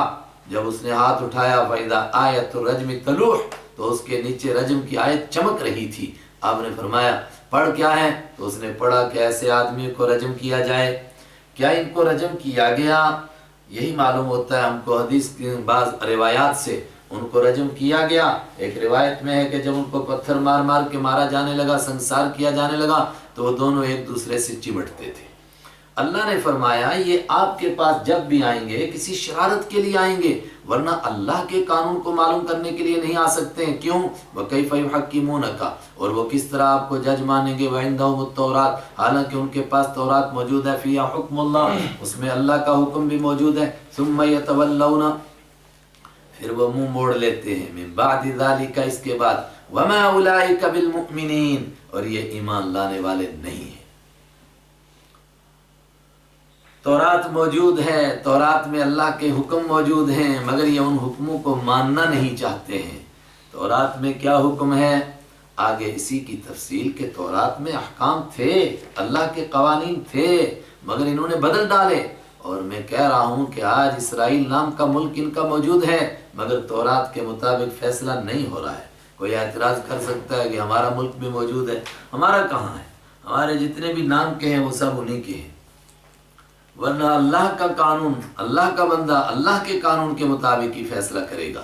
اِنَّا أَنزَلْنَا التَّوْرَاتَ، اِنَّا أَنزَلْنَا، بے شک ہم نے اتارا التورات، تورات کو، فِيهَا هُدًى، اس میں سراپا ہدایت تھی، وَنُورٌ، اور اس میں نور تھا۔ آسمانی قانون، آسمانی ہدایت، اسی کو نور کہا گیا۔ ابھی پیچھے قرآن کے لیے یہ لفظ آیا تھا، پیچھے سورہ نساء کے آخر میں بھی آیا نور۔ یحکم، فیصلہ کرتے ہیں، بیہا، اس تورات کے مطابق، النبیون، نبی اللہ کے نیک بندے۔ کون ہیں نبی؟ الذین اسلموا، جو اللہ کے قانون کے، اس کے حکم کے آگے جھک گئے تھے، فرما برداری کرنے والے۔ سارے نبی فرما بردار ہیں، تو یہ قید اتفاقی ہے۔ اللہ کے نیک بندے یعنی انبیاء کرام فیصلہ کرتے تھے اس کے مطابق، للذین، ان لوگوں کے لیے، ہادو، جو یہودی بنے تھے اور اللہ کے قانون پر چلنا چاہتے تھے، والربانیون، اور نیک لوگ فیصلہ کرتے تھے تورات کے مطابق، والاحبار، اور ان کے حبر کی جمع احبار، بڑے عالم، ان کے بڑے بڑے علماء جو صحیح خدا ترس علماء تھے، وہ تورات کے مطابق فیصلہ کرتے تھے، بما، اس قانون، اس وجہ سے کہ اس تحفظو، ان کو نگران بنایا گیا تھا، من کتاب اللہ، اللہ کی کتاب کا۔ اس کا مطلب کہ ایمان والا قرآن کا نگران ہے، اس کو بھی جب فیصلہ کرنے کا وقت آئے، اس کی حکومت ہو، پھر وہ جج بنے تو وہ فیصلہ قرآن کے مطابق کرے۔ وَكَانُوا عَلَيْهِ شُهَدَاءَ، اور وہ اپنی کتاب کے اوپر گواہ بھی تھے۔ فَلَا تَخْشَوُا النَّاسَ، اے یہودیو، تمہارے بڑے تورات کو مانتے تھے، مانو تم بھی۔ فَلَا تَخْشَوُا، تو مت ڈرو تم، الناس، لوگوں سے، وَخْشَوْنِی، اور مجھ سے ڈرو۔ وَلَا تَشْتَرُوا، اور مت بیچو تم بھی، آیاتی، میری آیتوں کو، ثمناً قلیلا، تھوڑی قیمت میں۔ مان جاؤ آج تورات کے قانون کو، اور تورات کا قانون کیا ہے؟ اس میں جگہ جگہ حکم ہے، جب آخری پیغمبر آئیں گے تو ان کو ماننا۔ تو اگر تم نہیں مانو گے تو کیا ہوگا؟ وَمَن لَّمْ يَحْكُمْ، اور جو نہیں فیصلہ کرے گا، بِمَا أَنزَلَ اللَّهُ، اس کے مطابق جو اللہ نے اتارا، تورات میں اتارا تھا، اور اس میں یہ بھی تھا کہ آخری پیغمبر کو ماننا، اگر نہیں مانے گا، نہیں اس کے مطابق فیصلہ کرے گا، فَأُولَٰئِكَ هُمُ الْكَافِرُونَ، تو یہی لوگ کافر ہیں، یہی لوگ تو کافر ہیں۔ کوئی یہ نہ سمجھے کہ وہ کافر ہیں جو تورات کو اعلانیہ طور پر کہیں جی ہم نہیں مانتے تورات کو، جو اس کے قانون کو نہ مانے وہ بھی کافر ہے، اور اس کا خاص وہ قانون کے آخری پیغمبر کو ماننا۔ وَكَتَبْنَا عَلَيْهِمْ، اور تورات میں کیا احکام تھے ان کی ذرا جھلک۔ وَكَتَبْنَا، اور لکھا تھا ہم نے، علیہم، ان کے اوپر، تورات، فیہا، اس میں تورات میں، ان النفس، کہ جان، بالنفس، جان کے بدلے میں، اگر کسی کی جان لینی ہے تو جان کے بدلے میں ہی لے سکتے ہیں، اس کے بغیر نہیں۔ والعین، اور آنکھ لی جائے گی، آنکھ کاٹی جائے گی، پھوڑی جائے گی، بالعین، آنکھ کے بدلے میں، والانف، اور ناک کاٹی جائے گی، بالانف، ناک کے بدلے میں، والاذن، اور کان، بالاذن، کان کے بدلے میں، والسن، اور دانت، بالسن، دانت کے بدلے میں، کسی نے کسی کا دانت نکالا اس کے بدلے میں اس کا دانت نکال دو، کسی نے کسی کی ناک کاٹی اس کی بھی کاٹ دو، کسی نے کان کاٹا بے شکلا ہو گیا اس کا بھی کاٹ دو۔ اس پر آج کہتے ہیں کہ جناب ایک بد شکلا ہوا تھا، ایک کو آپ نے اور کیا، تو آپ کیا کرتے ہیں؟ کہتے ہیں ہم تو بس گلے لگاتے، ہم کہتے ہیں بہت اچھا، معاف کر دیا تو نے کان کاٹا، تاکہ اور 10-20 کے بھی کاٹ۔ اور ہمارا قانون، پہلے تو اس قانون کو ثابت کرنے کے لیے، چونکہ ہمارا مقصد صرف ترجمہ ہے، ورنہ پیچھے میں ڈکیتی اور اس میں چوری میں بتاتا، اتنے سخت ضابطے ہیں کہ آسانی سے کوئی جرم ثابت نہیں ہو سکتا ہے، ایسی خامخواہ کسی کو سزا دی جائے۔ لیکن جب پوری طاقت کے ساتھ، تمام شواہد کے ساتھ جرم ثابت ہو جائے تو پھر ہم سزا کا وہ بھیانک طریقہ رکھتے ہیں کہ ایک آدمی کو سزا دی جاتی ہے، لاکھوں مجرم کو عبرت ملتی ہے، سب کے سب گھبرا جاتے ہیں، کوئی دوبارہ ایسا جرم نہیں کرتا۔ ایک کا دانت توڑا، اس کا بھی توڑا گیا، دوبارہ کسی کو ہمت ہی نہیں ہوگی کسی کا دانت توڑنے کی، ورنہ جموں والے کیا بولتے ہیں، تیرے 64 دانت توڑ دوں گا، 32 بھی نہیں۔ والجروح قصاص، اور زخموں میں بدلہ ہے، زخموں میں بھی اسی طرح قصاص ہے، بدلہ ہے۔ فمن تصدق، یہ حکم تھا لیکن یہ بھی تھا کہ جو صدقہ کر دے بھی ان کا، مطلب ان جرموں کو معاف کر دے، قتل کا بدلہ قتل نہ دے وغیرہ نہ لے اور معاف کر دے، فہو کفارہ، تو وہ اس کے لیے کفارہ ہو جائے گا۔ کفارہ مطلب اس صدقے کے ذریعے سے اس کے گناہ معاف ہو جائیں گے جس نے معاف کیا۔ یہ قانون تھا۔ وَمَن لَّمْ يَحْكُم بِمَا أَنزَلَ اللَّهُ، اور جو نہ فیصلہ کرے اس قانون کے مطابق جو اللہ نے اتارا، فَأُولَٰئِكَ هُمُ الظَّالِمُونَ، تو یہی لوگ تو ظالم ہیں۔ یہ یہودیوں کی بات ہوئی، فرمائے بڑے میاں چھوٹے میاں سبحان اللہ، عیسائیوں کا بھی سنو۔ وَقَفَّيْنَا، اور ہم نے پیچھے لگایا نبیوں کے، عَلَىٰ آثَارِهِمْ، ان کے پیچھے بھیجا، بِعِیسیٰ ابن مریم، حضرت عیسیٰ ابن مریم کو۔ قفا کے معنی پیچھے، یہ یہودی انبیاء بنی اسرائیل تھے، ان کے سب سے آخر میں حضرت عیسیٰ ابن مریم کو ہم نے بھیجا، مصدقاً، اس حال میں کہ وہ تصدیق کرنے والے تھے، لما، اس چیز کی، بین یدیہ، کل بتا چکا، یدی کے معنی سامنے، بین یدی لفظی معنی ہاتھوں کے بیچ میں، مراد جو کتاب ان کے سامنے تھی، من التورات، یعنی تورات، اس کی حضرت عیسیٰ علیہ السلام تصدیق کرتے تھے۔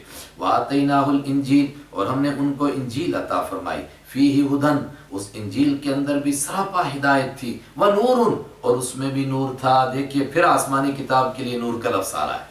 وَمُصَدِّقًا، اس حال میں کہ وہ تصدیق کرنے والی تھی انجیل، لما، اس کتاب کی، بین یدیہ، جو اس کے سامنے تھی، من التورات، تورات میں سے، یعنی حضرت عیسیٰ علیہ السلام بھی تورات کی تصدیق کرتے تھے اور انجیل بھی تورات کی تصدیق کرتی تھی۔ وَہُدًا، اور اس میں بھی ہدایت تھی، وَمَوْعِظَةً، اور نصیحت تھی، للمتقین، پرہیزگاروں کے لیے۔ وَلْيَحْكُمْ أَهْلُ الْإِنْجِيلِ بِمَا أَنزَلَ اللَّهُ فِيهِ، وَلْيَحْكُمْ، تو چاہیے کہ فیصلہ، اور چاہیے کہ فیصلہ کریں، اہل الانجیل، انجیل والے، بما، اس قانون کے مطابق، انزل اللہ، جو اتارا اللہ نے، فیہ، اس میں۔ یہاں ایک بڑی بحث ہے، وہ کیا؟ آج جو بائبل میں ہم کو انجیل کے نام سے نسخہ ملتا ہے، اس کے اندر تو قانون نام کی ہی کوئی چیز نہیں ہے، تو ہم کہہ سکتے ہیں کہ جس طرح یہودیوں نے تحریف کی، عیسائیوں نے تحریف کی، حدوں کو کراس کر دیا، یہاں تک کہ اپنی کتاب سے قانون کے تمام دفعات کو ہی نکال دیا۔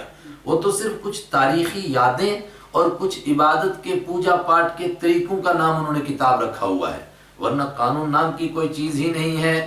دوسری بات یہ بھی ممکن ہے کہ تورات کو ان پر ماننا فرض تھا، تو انجیل کے علاوہ تورات کے قانون فرض تھے، اس کے مطابق فیصلہ کرو۔ اور آخری بات یہ کہ کم سے کم انجیل کا ایک فیصلہ یہ تو تھا نا، جو آج بھی موجود ہے کہ آخری پیغمبر آئیں گے تو ان پر ایمان لانا۔ حضرت عیسیٰ علیہ السلام نے آخری موقع پر کہا کہ میرا جانا ہی بہتر ہے، اگر میں نہیں جاؤں گا تو وہ نہیں آئے گا جو دنیا کا سردار بنے گا، تو وہ آخری پیغمبر آئے تو اے انجیل والو، اس قانون کو پورا کرو، اس آخری پیغمبر پر ایمان لاؤ۔ وَمَن لَّمْ يَحْكُم، اور جو کوئی نہیں فیصلہ کرے گا، بما، اس کے مطابق، انزل اللہ، جو اللہ نے نازل کیا، فَأُولَٰئِكَ هُمُ الْفَاسِقُونَ، تو یہی لوگ ہیں فرما برداری سے نکلنے والے۔ وَأَنزَلْنَا إِلَيْكَ الْكِتَابَ بِالْحَقِّ مُصَدِّقًا لِمَا بَيْنَ يَدَيْهِ مِنَ الْكِتَابِ، عام دم برسر مطلب، فارسی کا محاورہ ہے۔ اب سنو کام کی بات، اصلی بات سنو۔ کیا بات؟ یہودیوں کو قانون دیا گیا، انہوں نے قانون کی دھجیاں اڑائیں، اس کے مطابق نہیں اپنے ملک کا نظام چلایا، نہیں فیصلہ کیا۔ عیسائیوں کو قانون دیا گیا، انہوں نے پس پشت ڈالا، اور آج بھی ان کے پاس کتنی بڑی بڑی حکومتیں ہیں، مگر اپنی کتاب کو پس پشت ڈالے ہوئے ہیں، اس کے مطابق نہیں فیصلہ کرتے ہیں۔ تو اے ایمان والو، ان کا دور چلا گیا، اب تمہارا دور آیا، اب تم کو کتاب ملی ہے، اب یہ دیکھنا ہے کہ تم اس کتاب کے ساتھ کیا کرتے ہو۔ اور یہ باتیں حضرت رحمت عالم صلی اللہ علیہ وسلم کو کہی گئیں، لیکن ہم کو سنائی گئی۔ وَأَنزَلْنَا، اور اتارا ہم نے، الیک، آپ کی جانب، الکتاب، کتاب کو، بالحق، برحق طریقے سے، مصدقاً، اس حال میں کہ کتاب تصدیق کرنے والی ہے، لما، اس چیز کی، بین یدیہ، جو اس کے سامنے ہے، من الکتاب، ساری کتابیں، جو قرآن سے پہلے آسمانی کتابیں تھی ساری، ان سب کی قرآن تصدیق کرنے والا ہے۔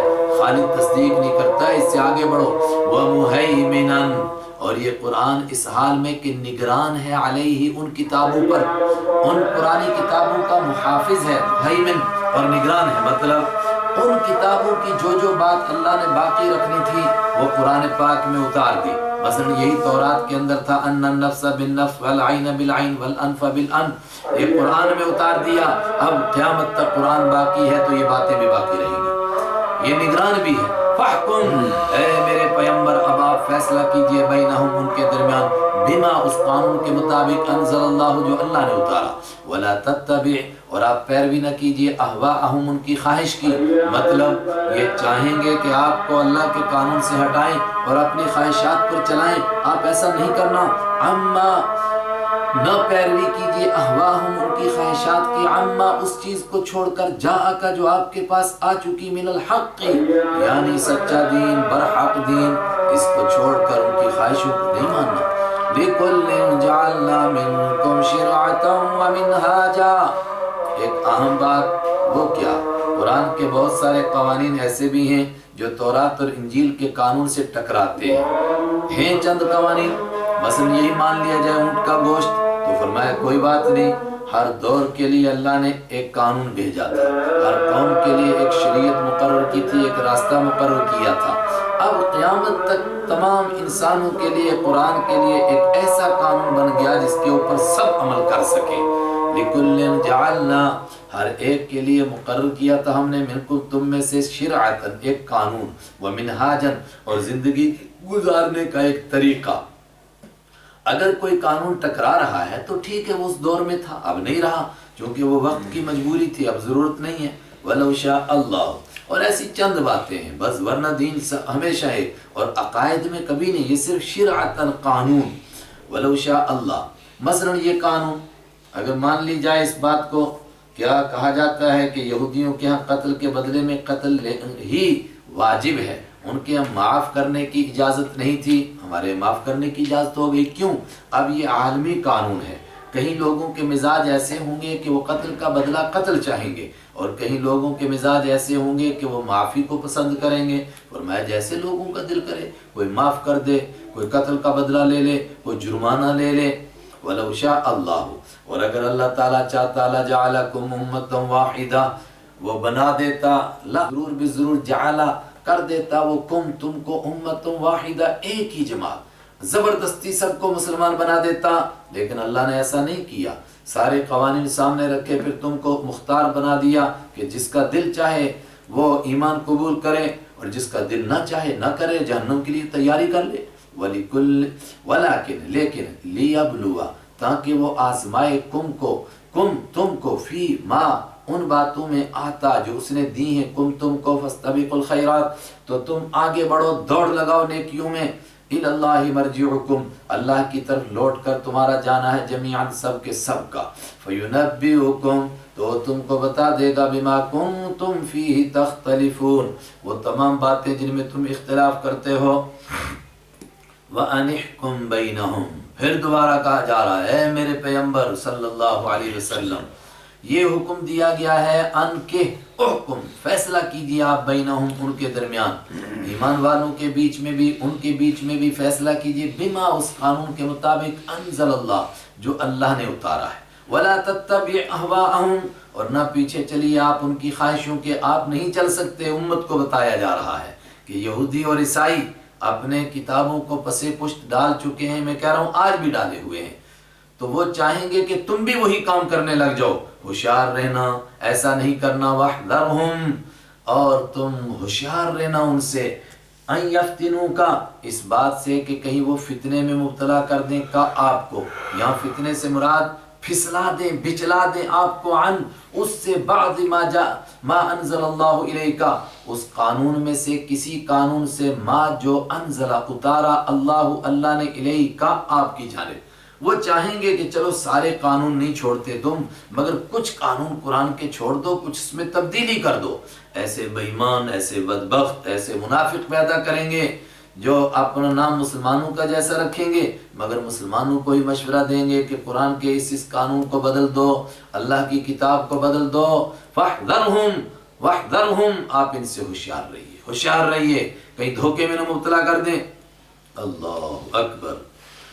مگر یہ سب کچھ ہو بھی چکا، ہم کھلونا بن بھی چکے، فتنے میں مبتلا ہو بھی چکے۔ فَإِن تَوَلَّوْا، پس اگر تم منہ موڑو گے یا وہ منہ موڑیں، فَعْلَمْ، تو آپ جان لیجئے، انما یرید اللہ، نہیں پس اگر وہ منہ موڑیں نہ مانیں، فَعْلَمْ، تو آپ جان لیجئے، انما یرید اللہ، کہ اللہ تعالیٰ چاہتا ہے ان یصیبہم۔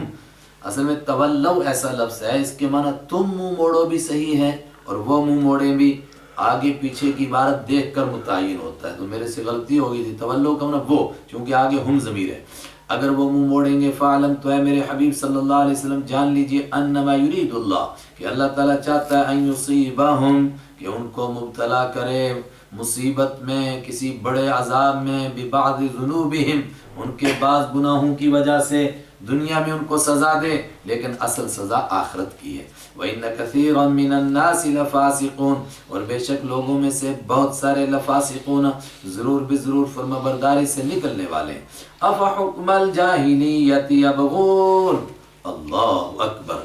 اللہ کے قانون کو چھوڑیں گے تو پھر کس پر عمل کریں گے؟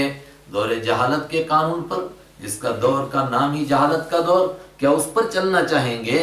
أَفَحُكْمَ الْجَاهِلِيَّةِ، کہ جاہلیت کے حکم کو یبغون، وہ تلاش کرتے ہیں، اس پر چلنا چاہتے ہیں، دور جہالت میں کیا کچھ ہو رہا تھا اس کو ماننا چاہتے ہو۔ ومن احسن، اور کون زیادہ اچھا ہے، من اللہ، اللہ کے مقابلے میں، اللہ سے بڑھ کر کون ہے، حکمن، فیصلہ کرنے کے اعتبار سے، قانون بنانے کے اعتبار سے، اور آسان ترجمہ، اللہ کے قانون سے بہتر قانون کس کا ہو سکتا ہے، لقوم، ایسے لوگوں کے لیے، یوقنون، جو یقین کرتے ہیں، جو اللہ کو مانتے ہیں، اللہ پر بھروسہ کرتے ہیں، ان کے لیے اللہ سے بڑھ کر کوئی قانون نہیں ہو سکتا ہے۔ صدق اللہ مولانا العظیم۔